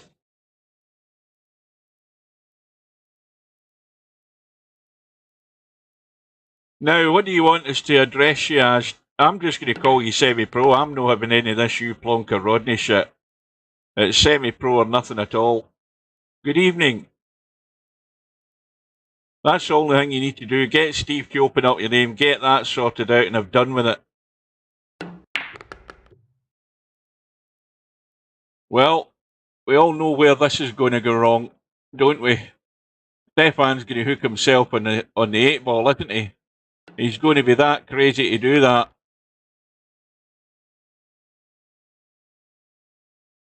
What did I tell you?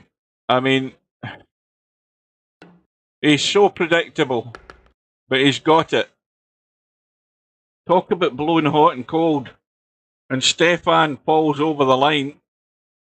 But self-inflicted damage for Larry again, I'm afraid. I'm staying in Rodney. Now, you know it makes sense. Get it changed back to semi-pro for Christ's sake. Anyway, let's catch up because Spectre Dawn is lying in wait for Stefan. And like I said earlier, you know, if Stefan keeps his head screwed on, even though he's on that one lost side, because he was going to bump into, you know, the likes of Larry or One Pocket Slim, or in this case now Spectre Dawn, he's very dangerous. And, you know, the handicap he's getting, he can make the most of that. He can get to this final. So he can. So let's get in. One Pocket Slim, line and wait.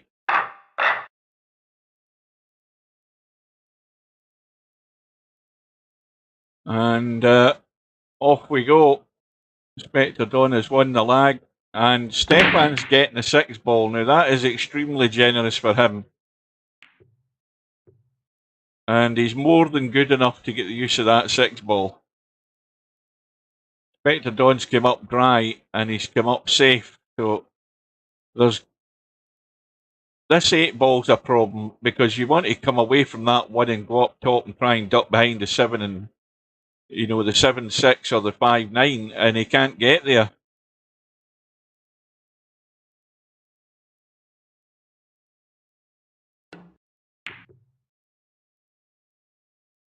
Well, that 1 ball needs to run, and it has done. He'll settle for that. It's a long jump over the 3 ball to get there.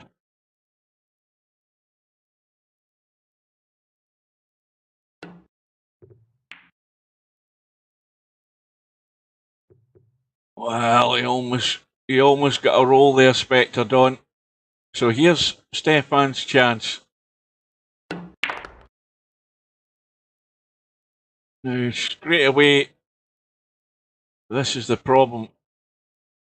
Getting into that cue ball to get anywhere close in this 3. That looks good if it bounces. He'll take that. Okay, it's a thin one, but he's going back into the table. Is he going to try and chip this in and draw off the 3 and drag it off? Well, I think I would have been. I would have maybe helped that to spin a wee bit further left, you know, towards the 5 and 9 to leave this 4 a bit more comfortable, because this isn't comfortable. But suddenly, Stefan's got his potting eyes on tonight. Now, watch this cue ball coming off this 9, because this could end up a scratch here, by the way. This could end up a scratch. This is awkward. He's right over the 8. Balls are all moving. He's flipped to 7. And he's going to be annoyed that he's not got a comfortable... Well, he has got a decent shot in the 5. But he's hooked behind the 9.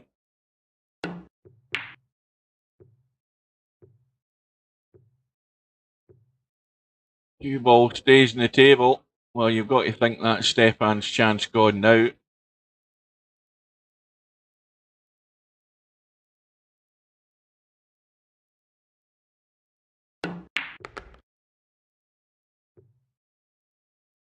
Held that cue ball well. Pace was perfect.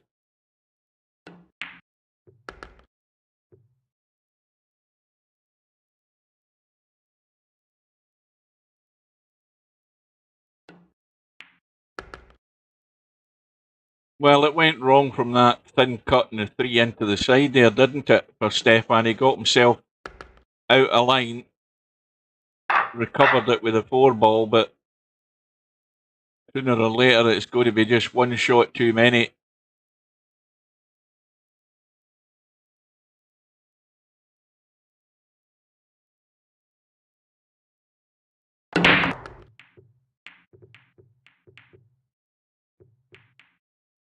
Well, we're certainly going to get past 2 hours for this tournament. I thought it was going to be quicker than this, with the amount of people that's in it tonight. Shockingly poor turnout. Worst turnout in years for Friday Night 9 Ball.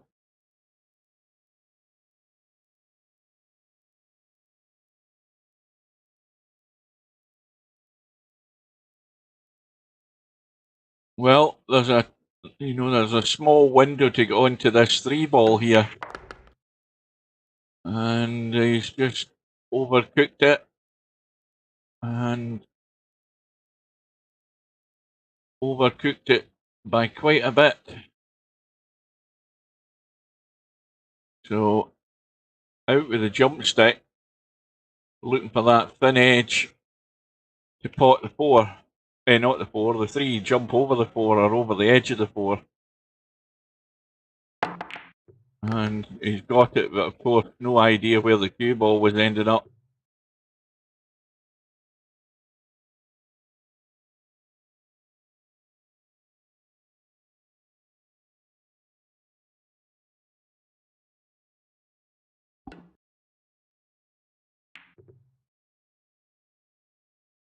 Well, he hasn't got there now. Stefan, this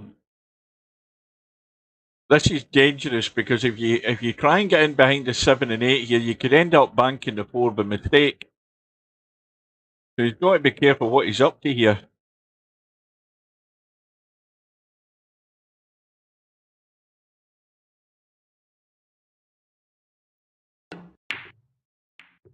Well, he went full-blooded for the 4 ball, and that's come off the rail, so that's going to get thin cut by Spectre Dawn. But it's still not cut and dried, this rack, because that 7 ball isn't going anywhere fast. And I think that's why Spectre Dawn's trying to manoeuvre things here. There's a time to make a move and a time not to make a move.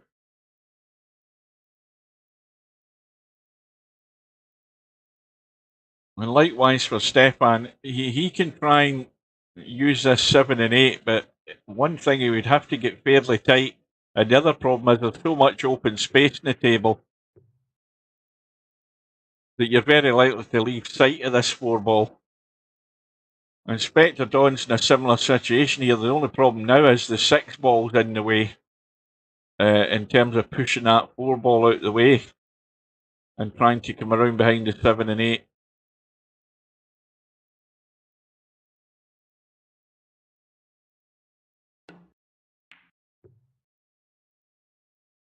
Well, he's got the pace, he's got the cover.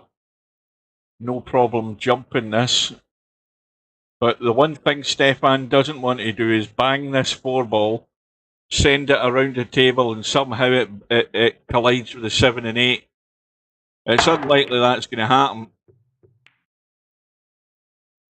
because it has to. If Spectre Dawn's going to win this, he's going to have to do it the hard way.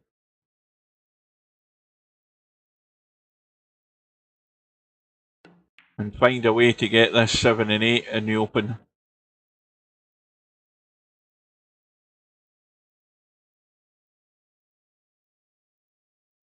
Well, this is delicate. I thought for a minute there he was just going to try and sneak behind the 9. But now Spectre Dawn, I think, will certainly pot the 4. Now, if he can stay up table and leave an angle out in the table onto this 6 ball, a bit like this, but he's hung the 4. Now he's actually probably still got enough angle in that 6 there, Spectre Dawn, to bang the 6 in and come across and bump the 7 and 8. But he won't get to do that because he's ended up hanging the 4. But Stefan's got nothing to work with here in this 6 ball. In fact, tell a lie, what am I talking about? I've totally forgotten about Stefan's handicap. He only needed the 6. How many times has that I've done it tonight? About 3 so far.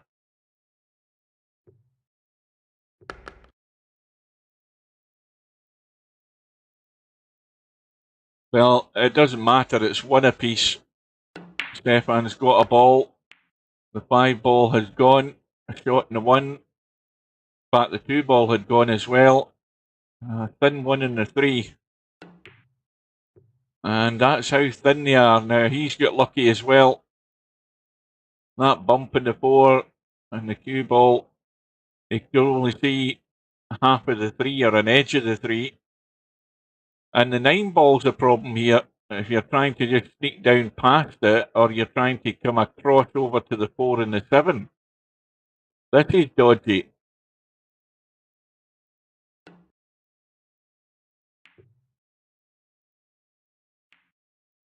Yeah, it was a lot trickier than it looked at. It definitely was, because it was, you know, if you got that 3 ball fit, you could be ending up hitting the knuckle of the pocket.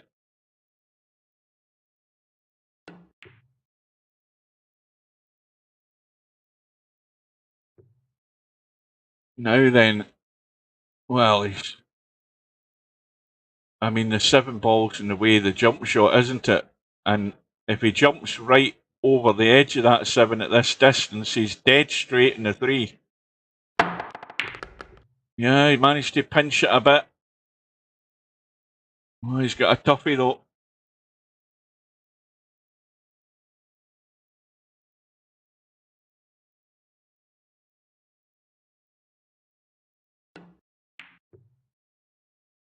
Again, never a doubt. And sitting nicely on that 6. All is good again for Spectre Dawn.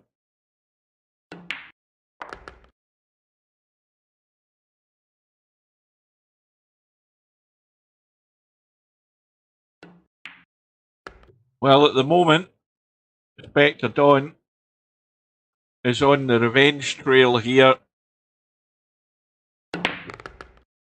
to get to that final and have a go at One Pocket Slim again. He's got the lead. Wants the break to start operating before he gets into this final, or to help him to get to the final. And Stefan is not out of it. 3 ball drops on the side. Not a great shot in the 1. It's dodgy either way, this 1 ball. You can cut it into the side. You can cut it into the corner. If you're cutting into the corner, you're bumping into things. Well, he's played that superbly well. That's an excellent shot. Look at how he drags off the pace in this cue ball here. And the spin kills the pace even more. Oh dear. But he's got that all wrong, and he might be getting away with it. Oh, now I think he has got away with it. There's not enough of that 2 ball, I don't think. Stefan. Well, I think if he was going to try and do that, he should have jacked up a wee bit to try and spin around the 4 more to get that 2 ball thicker. Now, having said all of that, if you look at the mess where the 6 and the 9 ball is, there's a bit of work needed here.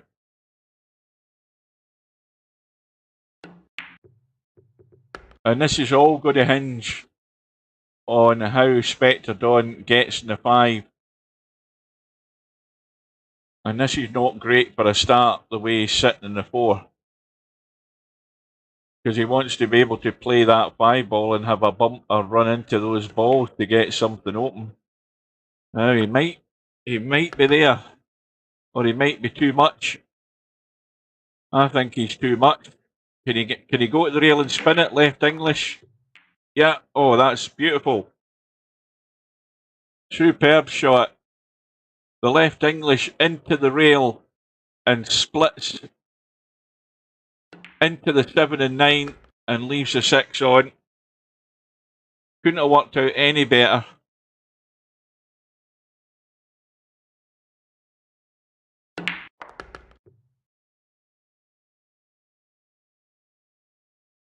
Well, now Stefan's in dire trouble now. Even with such a race to 4, even 3-1 down, you just got to believe. But it puts so much more pressure on Stefan that if he does get a chance, he's got to make the most of it. He can't be turning down opportunities should anything come around.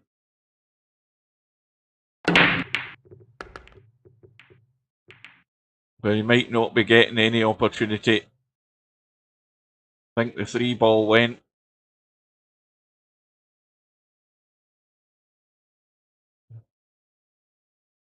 Well, it could have finished better.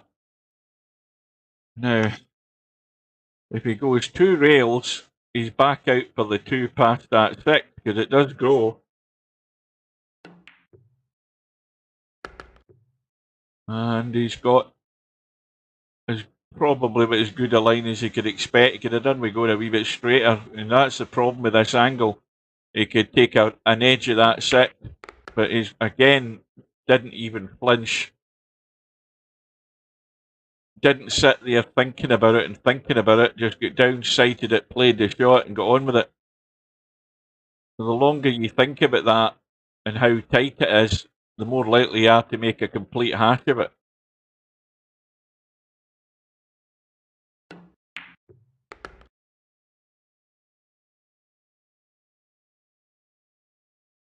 Well, I think it's sayonara to Stefan. Little stun up past the back of the 8 here, possibly. Or is it too thin a cut? Yeah, it's too thin.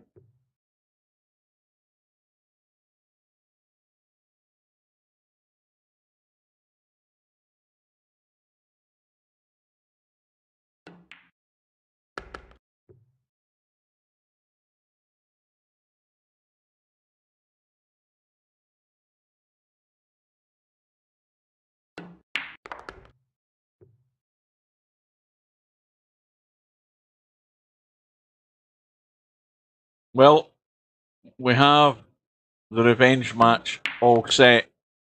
Spectre Dawn goes through against Stefan by 4 racks to 1. And, well, just short of 2 hours, we have tonight's final again. And, of course, One Pocket Slim sent Spectre Dawn to that 1-loss side in the hot seat match. So we now have the final, the race to 9. And we'll get ourselves in and get set. And I'll get to bed early tonight.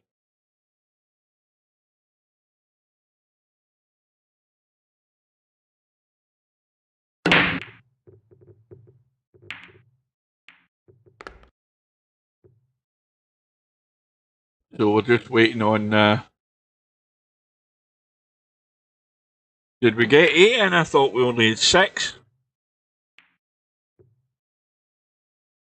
1, 2, 3, 4, 5. Aye, we only had 6. You're far too optimistic, semi-pro. We only had bloody 6 in it. That's the worst ever. I've never seen it as bad as this at all.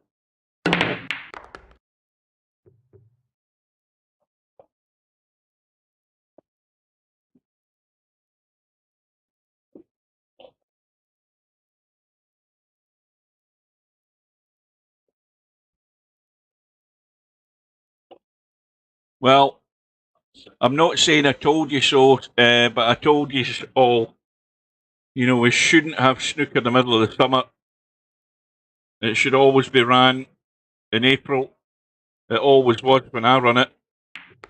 And it was for the last 2 or 3 years when we've done it, been in April.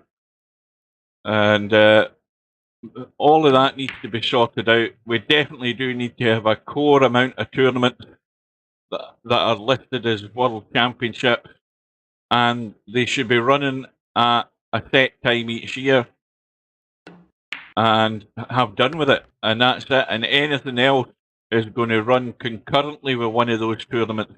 If somebody else, you know, suggests something else to be playing in the meantime, but the core tournament should be there, and the snooker shouldn't be any other time of the year than April. So here we are, tonight's Friday night 9-ball final, race to 9. Spectre Dawn is player 2. He's getting the 8-ball, which he was getting, of course, in the previous match he had in the hot seat match with Slim. Slim, having won the lag, is already off and running again. The 1 and the 3 ball's gone. He's got the thin cut and the 2 on the side. Now, he hasn't come down far enough on this 4 ball because he would have wanted the angle to get this bump in the 7. Now, he's trying loads of right English here to get right into that 7, and he's actually played it too well because he didn't want to bump the 5. He wanted to bump the 7 out the way. But I don't know that he can see enough of the 5 to kill this cue ball either. I think he's not got enough of it. He can't do it. Because normally you would just punch the 5 around the table and stick the cue ball in the 7, but you can't do that either.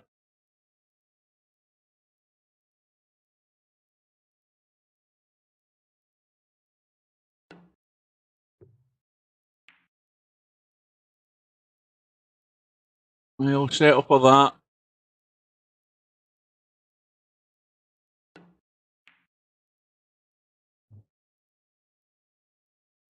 Now I think he can get enough of the edge of that 5 to more or less keep it there and just skip past the 7.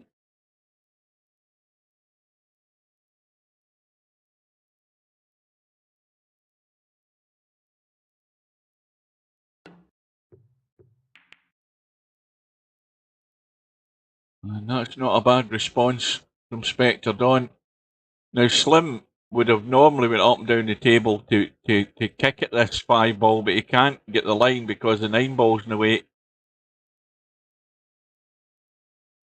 He would have fancied his odds on, kicking that 5 ball in, but 9 ball's the problem ball.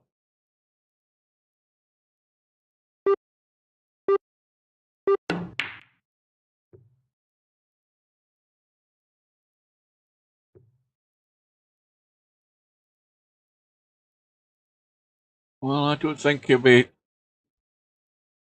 too annoyed at what he's done there. I mean, that's ended up not bad. Spectre Dawn's got nothing much on here. He's only got half a ball to hit.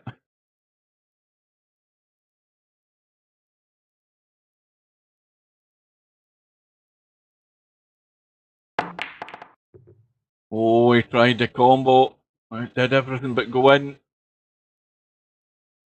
Well, Slim has got either the bank or the very thin cut on the 5 onto the 8.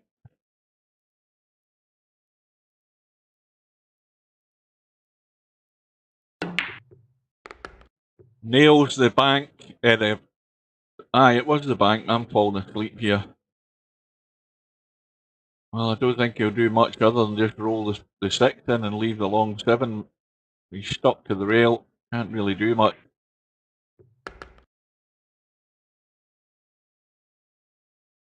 So don't forget that hot seat match. Slim started off very comfortable.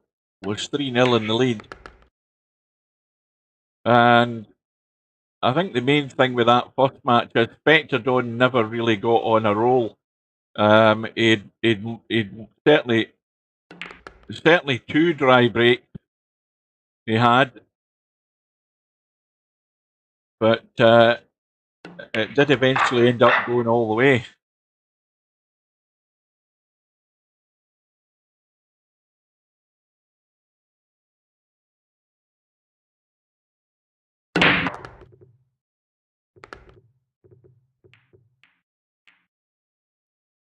Right, I think now would be a perfect time for me to take a bathroom break, folks. I'll be back in a minute.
Right, I'm back just in time to see Slim going 2-0 up.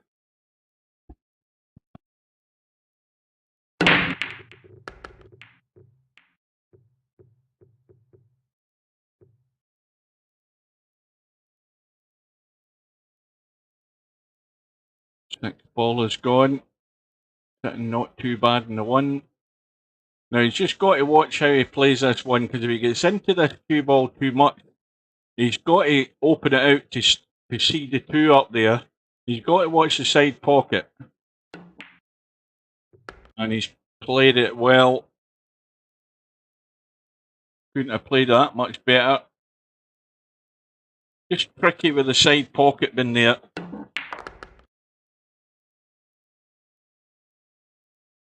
Well, this is... It's looking right now like deja vu for the hot seat match here. Slim looking odds on certainty to go 3-0 up again.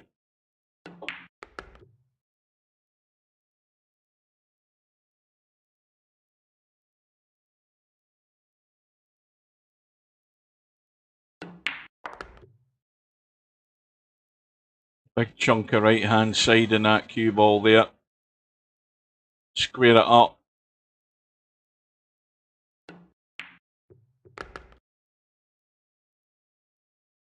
Right, well, let's see if it takes a similar pattern as that hot seat match. It has done so far.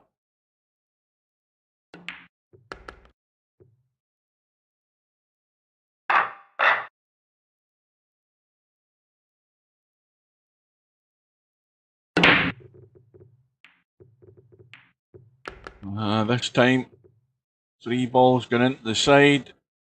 He's sitting staring right down the 1 ball, and the 2 ball's a problem. Unless he wants to stop it right there for a 2-4 combo.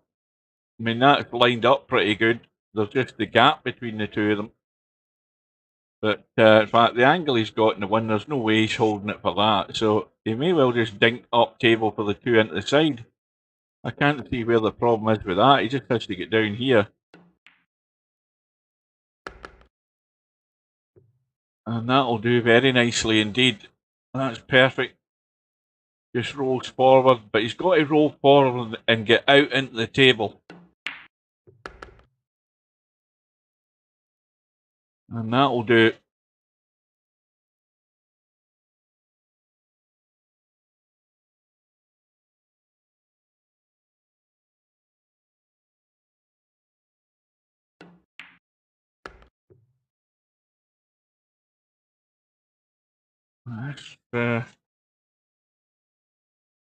That's fine.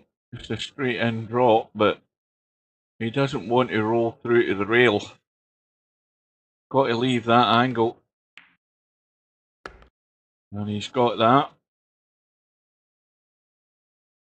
So 9 times out of 10, you just dink this in and come out for the 7 into the top left-hand corner as we look. He's looking as if he's trying to play it in the side, and that's dicing with death there, Slim. And that's a big mistake. Again, you know, the simple shot would have been to leave the 7 ball long. The problem was Slim's trying to get it too good, because playing the 7 ball long, you might end up straight, and then you're having to judge a draw shot to go on the 8. I can see where he's coming from, but when you start doing more elaborate stuff to get really good on that 7 at a certain spot, you end up doing stuff like that.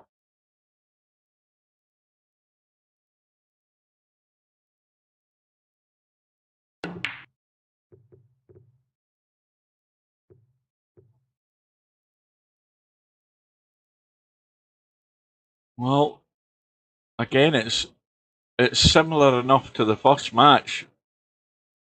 At 3-0 up, eventually Spectre Dawn got himself started. And as I've said, he's not really had his break working tonight. And not in the matches that I've seen him so far. But there's always that threat there. And, you know, he's got himself started. He's got in. If it starts kicking in, This 3-1 lead might not be there too long. The 3 balls going in, 1 ball's going really awkward. Although it does go, there's no problem at finding a pocket. It's just a very thin cut.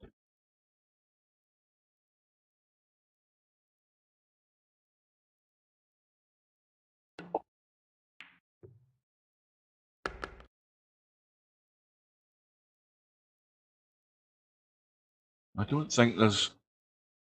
Is there any issue getting to this 8 ball? Let's have a look. Well, that's reasonably tight, that 8 ball. And the gap, I mean, I think you can get in there.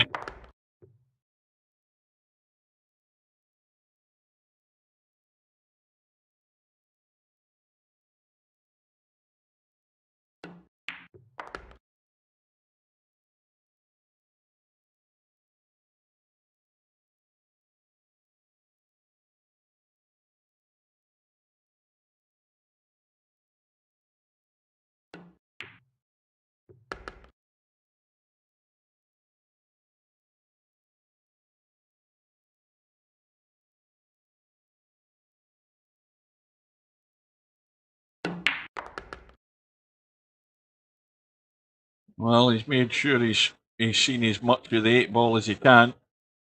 It's just a wee tight squeeze, but I'm pretty certain that you can get enough of it. And yes, he can. Well, he's going to have to dig out. No tell a lie, I've totally forgotten again about the handicap. I forgot he's get the 8 ball.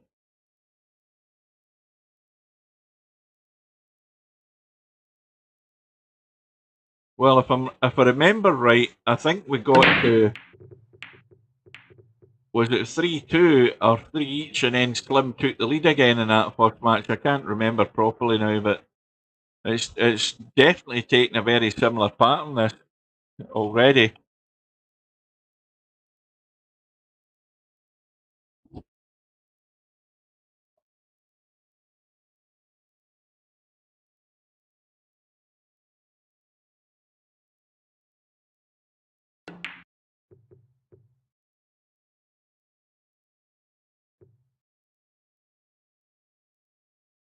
Now, this is where Spectre Dawn has got to get a dig on here. Quite a bit of a dig, I think, if he's going to try and miss the side pocket, cut that into the corner, and get back and nip across for the 2. Again, it's great in theory, but the execution of it is the big test. I'm looking to see how adjacent that's that. See, that looks really, really awkward to me. You've got to get a proper dig in that. Is he going to jack up? And is he going to dig deeper? Is he? No, he's content to try and leave a cut. And I mean, he couldn't have ended up any more awkward than this. I think he was right to avoid the shot I was talking about, because I think the way that was sitting, I don't think you could get out of there without scratching, in all honesty. But he's left it awkward, and it's wiped its feet and gone in. But now, with the cue ball leaking away, he's going to have to dig out the jump stick again. And of course, no real idea whether he's going to have a shot in the 4 if he does execute this one.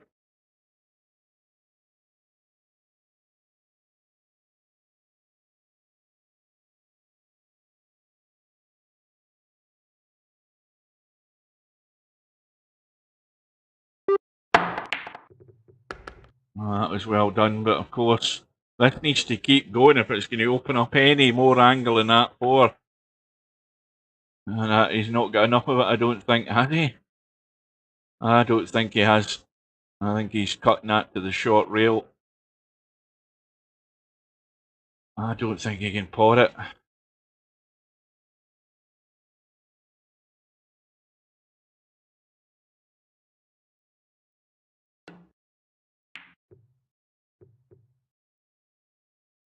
Well, I don't think he could pot it. I just don't think there was enough of it there. And Slim's got the thin cut. And just the 2 rails to come back out for the 5. Well, he'll probably still end up taking this in the side. Loads of room to get on the 6.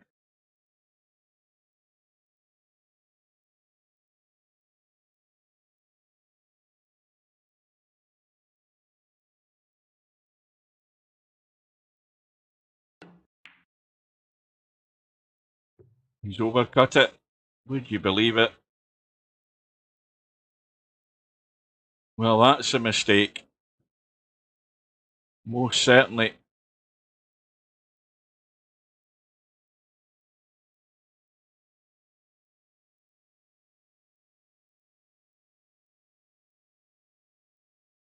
Well, Slim's not done an awful lot of unforced errors in what I've seen tonight, but that was definitely one.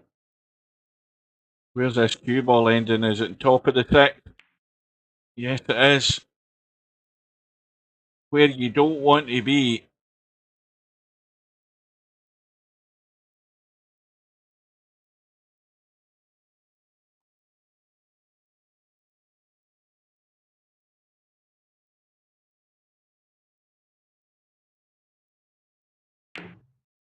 Oh, he's played it well, though.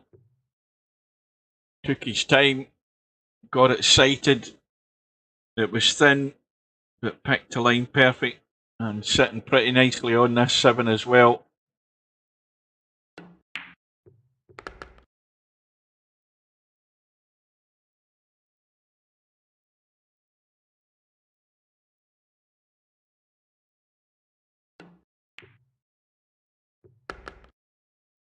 So we're now all square again, 3 apiece. Is this the point that Spectre Don's going to settle into some breaks and runs to control this match now? Let's see.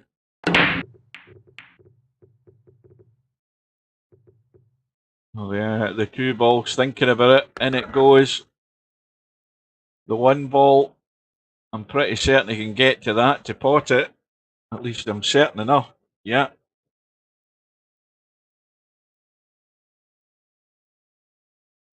I think this is, well, this is important enough. He's going to just leave it long rather than trying to do heroics to get up the table.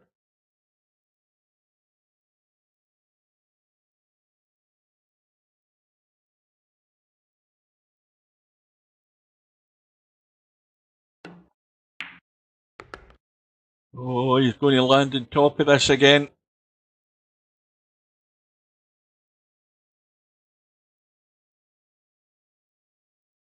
Now this is where he's got to be careful, because as much as the pot's a problem, it's the 6 ball that's the problem as well. He's played that very well. Controlled it nicely. Again, going forward with loads of inside English to straighten the cue ball into the table.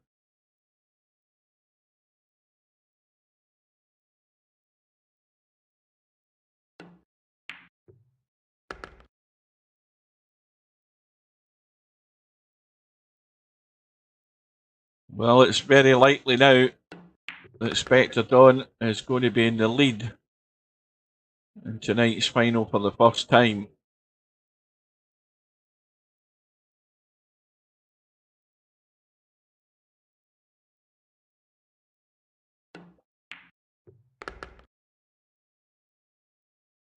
And we're 2 hours and 20 minutes into this week's Friday Night 9-ball, the shortest Friday Night 9-ball I've ever witnessed.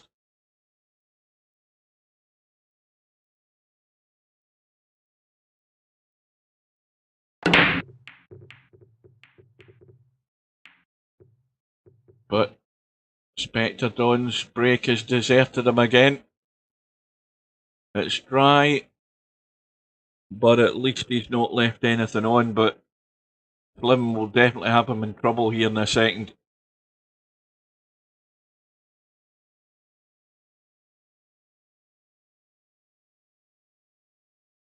Trying to get tight on that 6, I think. And you've got that whole line of balls in the middle of the table there to duck behind as well. So there's plenty to make use of here. What's he doing though? He's having a go at that 1-9 combo. That was a very big ask to be playing that. And okay, he's not left a clean shot at the one, but it'd be very unlikely that Spectre Dawn's not going to jump and pot this. But that, once again, isn't the issue. The jump and potting the one, we could more or less take for granted. Where's he going to be in this 2-ball though?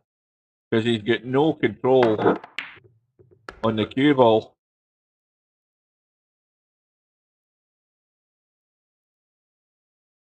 Well, at least he can see the 2, and he can overcut this 2 and duck for cover up behind that 8 and 4 ball. Because there's room behind the 7 to get out of there.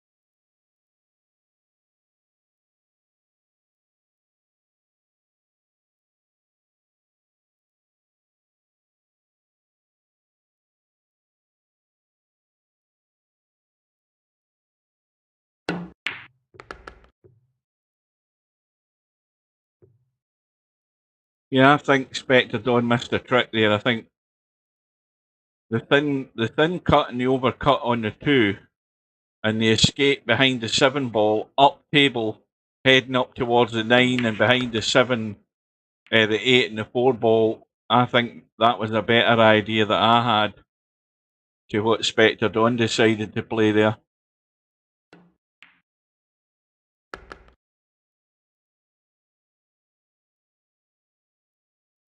Well, Slim's the wrong side of the 5, I think. Yeah, it's just, again, the old VP4 escape route. Now, he's got to keep this flush, though, because he's nipping into the cue ball as well, and he's overcooked it.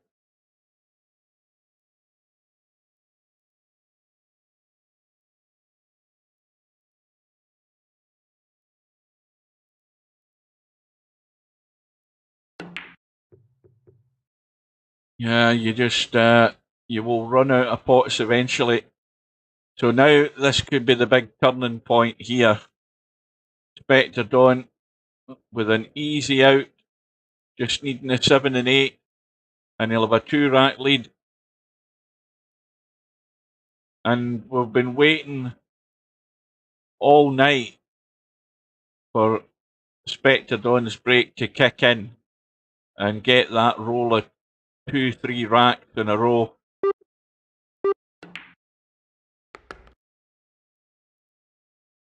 And I'm sure Slim's thinking along similar lines that sooner or later this is going to happen. And you would think if it happens now, it's going to take the match away from Slim.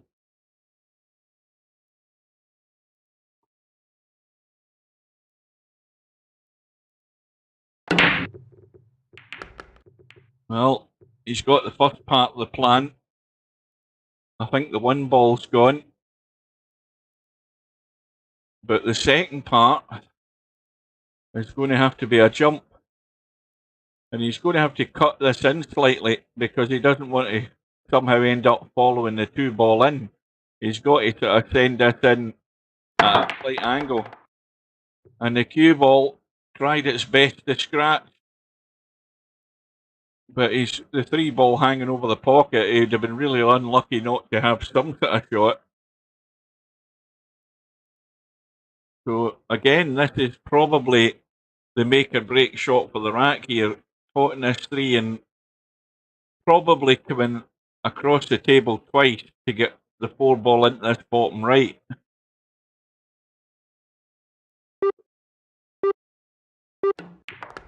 And that was the problem, that 9 ball. And he's flipped to 9, would you believe it?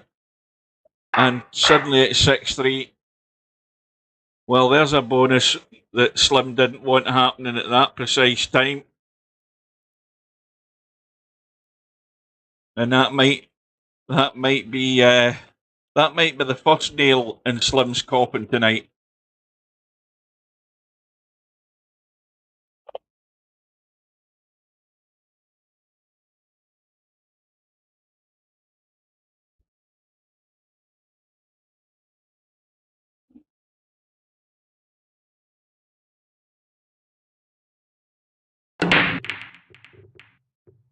And another ball is going to go in. I'm leaning back in my chair. I'm assuming that was a 2 ball.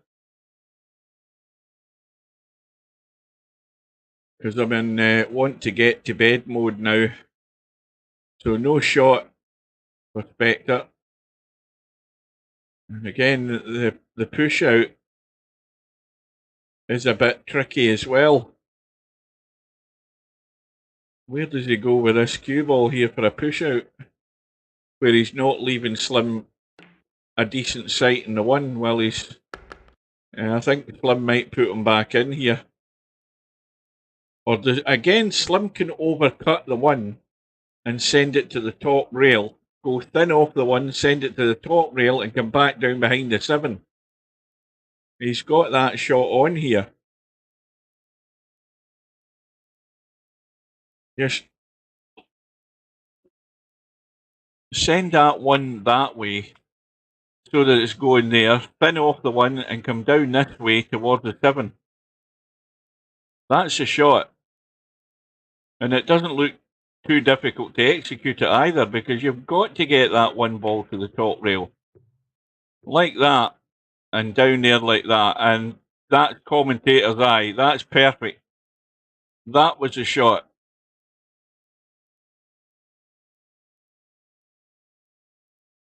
And that's got Spectre in a whole heap of trouble here, because he's tight to the rail, so he can't really get into the cue ball. He's just got to find a line off the rail, and I think the side pocket's a bit in the way here as well. You know, he's got it. And he'll settle for that as a result as well. That's a good outcome. But that's ended up excellent. Well, the 1's off the rail a bit. Now, what does Slim do? Does he go all out for the bank? Because this is a good bank, this 1 ball. It's on the middle diamond. He's got to fancy his chances for this. No, he's ducking for cover. But he ain't got it. He set it up over the side. Well, I'm very surprised Slim didn't try and nail that bank, because that 1 ball was comfortably off the top rail. It was right on the middle diamond, which tells me that the bank was a pretty good odds to have a go at. And Slim's probably wishing he did have a go at it. I don't really know whether he contemplated taking the bank there, but you know, hindsight's a great thing. I'm sure he would, if he had the shot again, he would have just nailed the bank.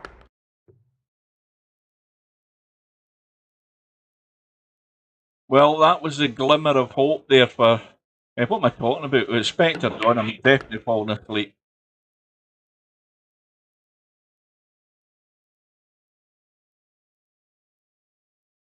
It's definitely... it's brain shutdown mode I'm in now. It's the usual story. Once I get after 8:30, and we're now at 9:30, most of my thinking processes have shut down. But anyway, Slim's got himself back to within 2. 3 ball goes in, 8 ball gets bumped in by the 4. He's sitting nicely on the 1. And he could be right back in this.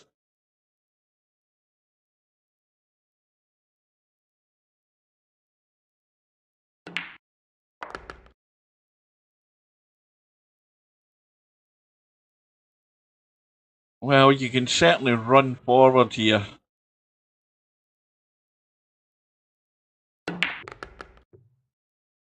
Oh, now he needs to bump. He needs to bump. And that'll do. Now, This is again tricky because the 6 ball's just annoying you. And, you know, if he'd got the bump in the 6, he would have been fine. It's just, you know, the cue ball wants to take that line, and when you start messing with that 6 ball, there's always the likelihood of something going wrong, but it's ended up reasonable enough, although again, it might be a bit straight. Managed to squeeze enough of it to stun for the 6. However, he's going to have to go the long route to get on the 7.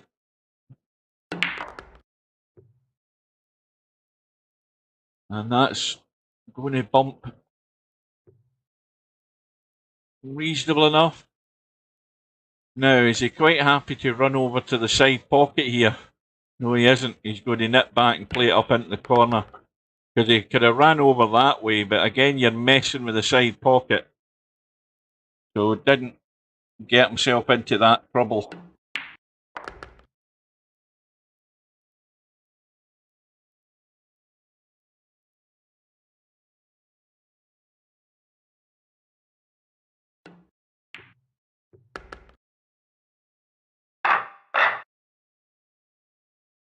No, Slim with the break, trailing by 1. But nothing doing this time.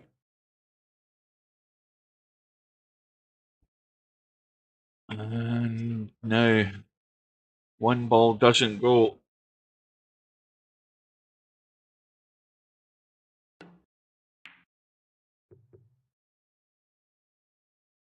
Well, this is this is a perfect opportunity to tuck that 1 ball along the rail towards the 3 and 8 and try and sneak that cue ball out of there up top and avoid traffic. It's you know, it's not guaranteed, but that's a shot. Again, the commentator's eye says that's what you should be doing, and that's what he's done, and that's perfect.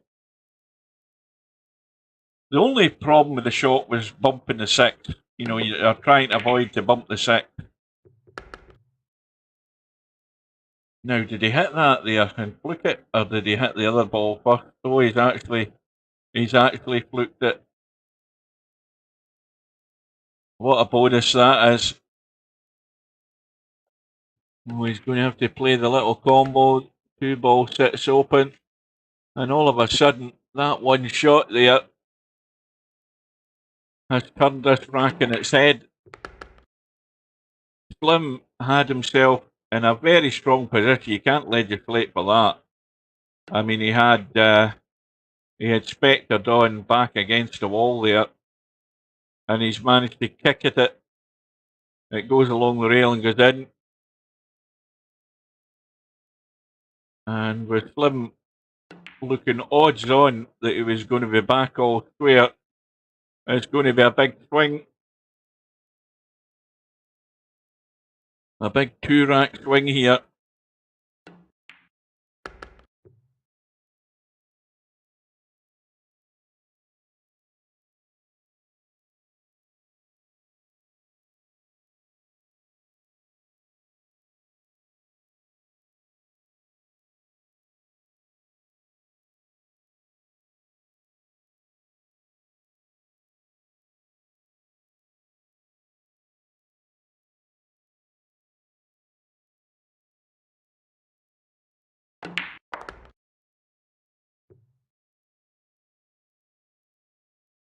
So just roll the 8 into the side, and it's 7-5.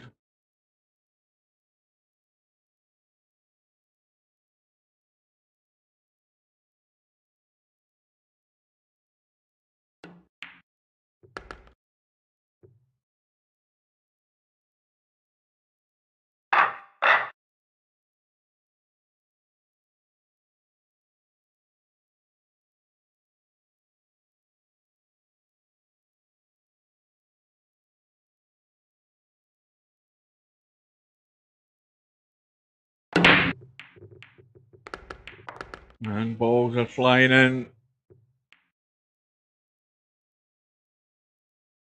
The 2 and the 6 have gone. Oh, the 1 ball's going to have to be a cut up into that corner. And he's going to have to push this in.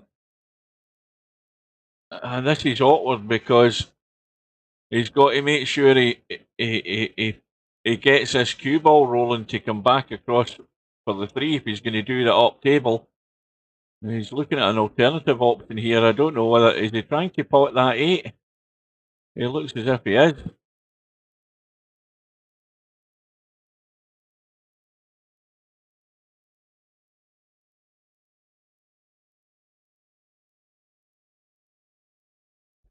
I mean, he's actually still got a half decent safety shot on here if he pushes the 1 up the table and runs over behind the 7 and 4. He can play that shot. This shot here that I'm talking about, that cut up the table into the corner, you've got to run the cue ball to the rail and come across for the 3 into the same pocket. And that's what he had a go at eventually. But that it was tough. I mean, it was a shot, but it was never ever anywhere near easy. Now Slim can waft past this 1 ball and drop it into the side and just catch that edge. He's got to watch he just doesn't catch it too thin, because he could end up sending it to the near jaw here.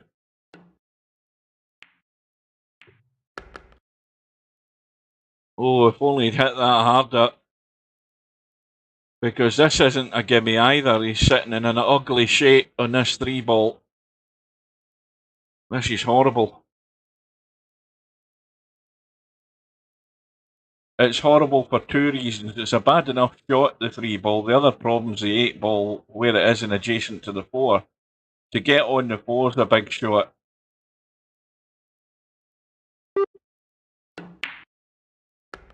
Oh, that looks a good effort. Oh, now. I don't think he's got there. I think he's looking for the punch around the table here and hold the cue ball. He's got to be careful. Look at where the 9 is, remember.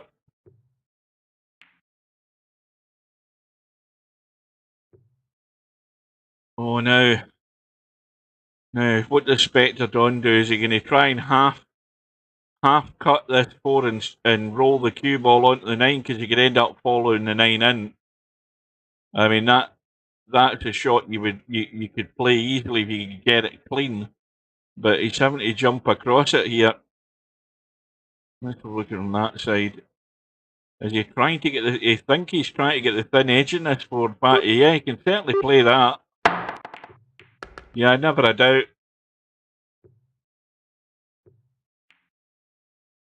Never a doubt in it.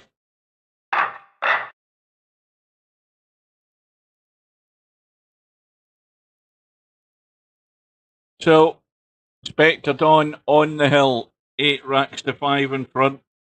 A long load back for Slim now. And balls are going in. And suddenly, in these last couple of racks, the break is working. The 5's gone in. He has a shot in the 1. 2 ball wide open over into that side pocket. 3 ball goes past the 7 and 4. Well, he's not hit that quite enough. He's left it a wee bit short in this 2 ball. It just means the cue ball's doing a wee bit more travelling.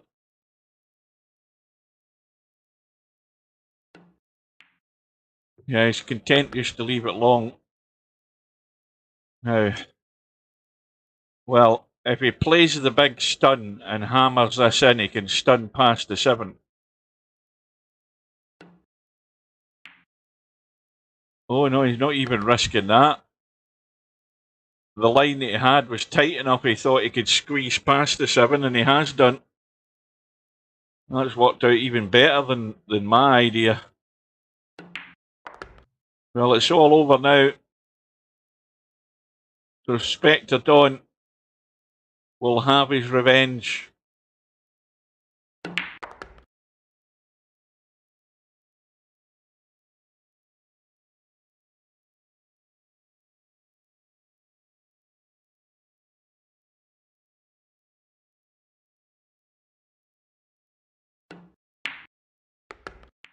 And just the 8 ball to conclude business here with a very disappointing turnout for Friday night 9 ball. So well done. He's a winner again, Spectre Dawn.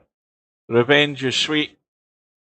And it's a 9-5 win for Spectre Dawn over One Pocket Slim. Well, that is it, folks. I'm off to bed. We really need to get people back into this. I don't know why it's dying a death. And it has been like this for the past couple of months. And that is the poorest yet. So, well, unlucky Slim. Spectre Dawn got his revenge. His break started working there sort of late-ish on. Right, that is it. Bear in mind, we do have a match confirmed. That match with Albinario in semi-pro, which hopefully is still in for next Thursday. We'll wait and see. We've also got Keith and Matt in the hot seat match to go in that snooker. And that deadline is Thursday, I think, so they need to sort something out. But in the meantime, thank you for watching, and I will bid you good night, and see you again soon. ATG from Kilmarnock town, got your hustle down. Streams the pool games live, makes our day come alive. Early mornings on your grind, Tesco shift unwind, but you find the time to play, stream the virtual day. OTG tactical genius, every game you bring us with your skill and your flair. We're glad you're always there. Virtual cue in your hand. And that's a sucker scratch. Look at the line. Commentator's eye. Don't say I didn't warn you. OTG tactical genius, every game you bring us with your skill and your flair. We're glad you're always there. Virtual cue in your hand, amazing shots you land. From your home to our screens, living out our pool dreams.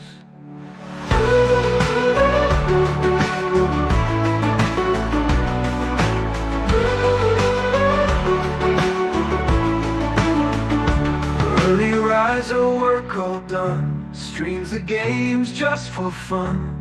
We'll cheer for you every match. TG, you've got the magic touch. OTG tactical genius, every game you bring us with your skill and your flair. We're glad you're always there. OTG tactical genius, every game you bring us with your skill and your flair. We're glad you're always there. This for the 101. Absolutely sensational once again. Virtual cue in your hand, amazing shots you land. From your home to our screens, living out our pool dreams.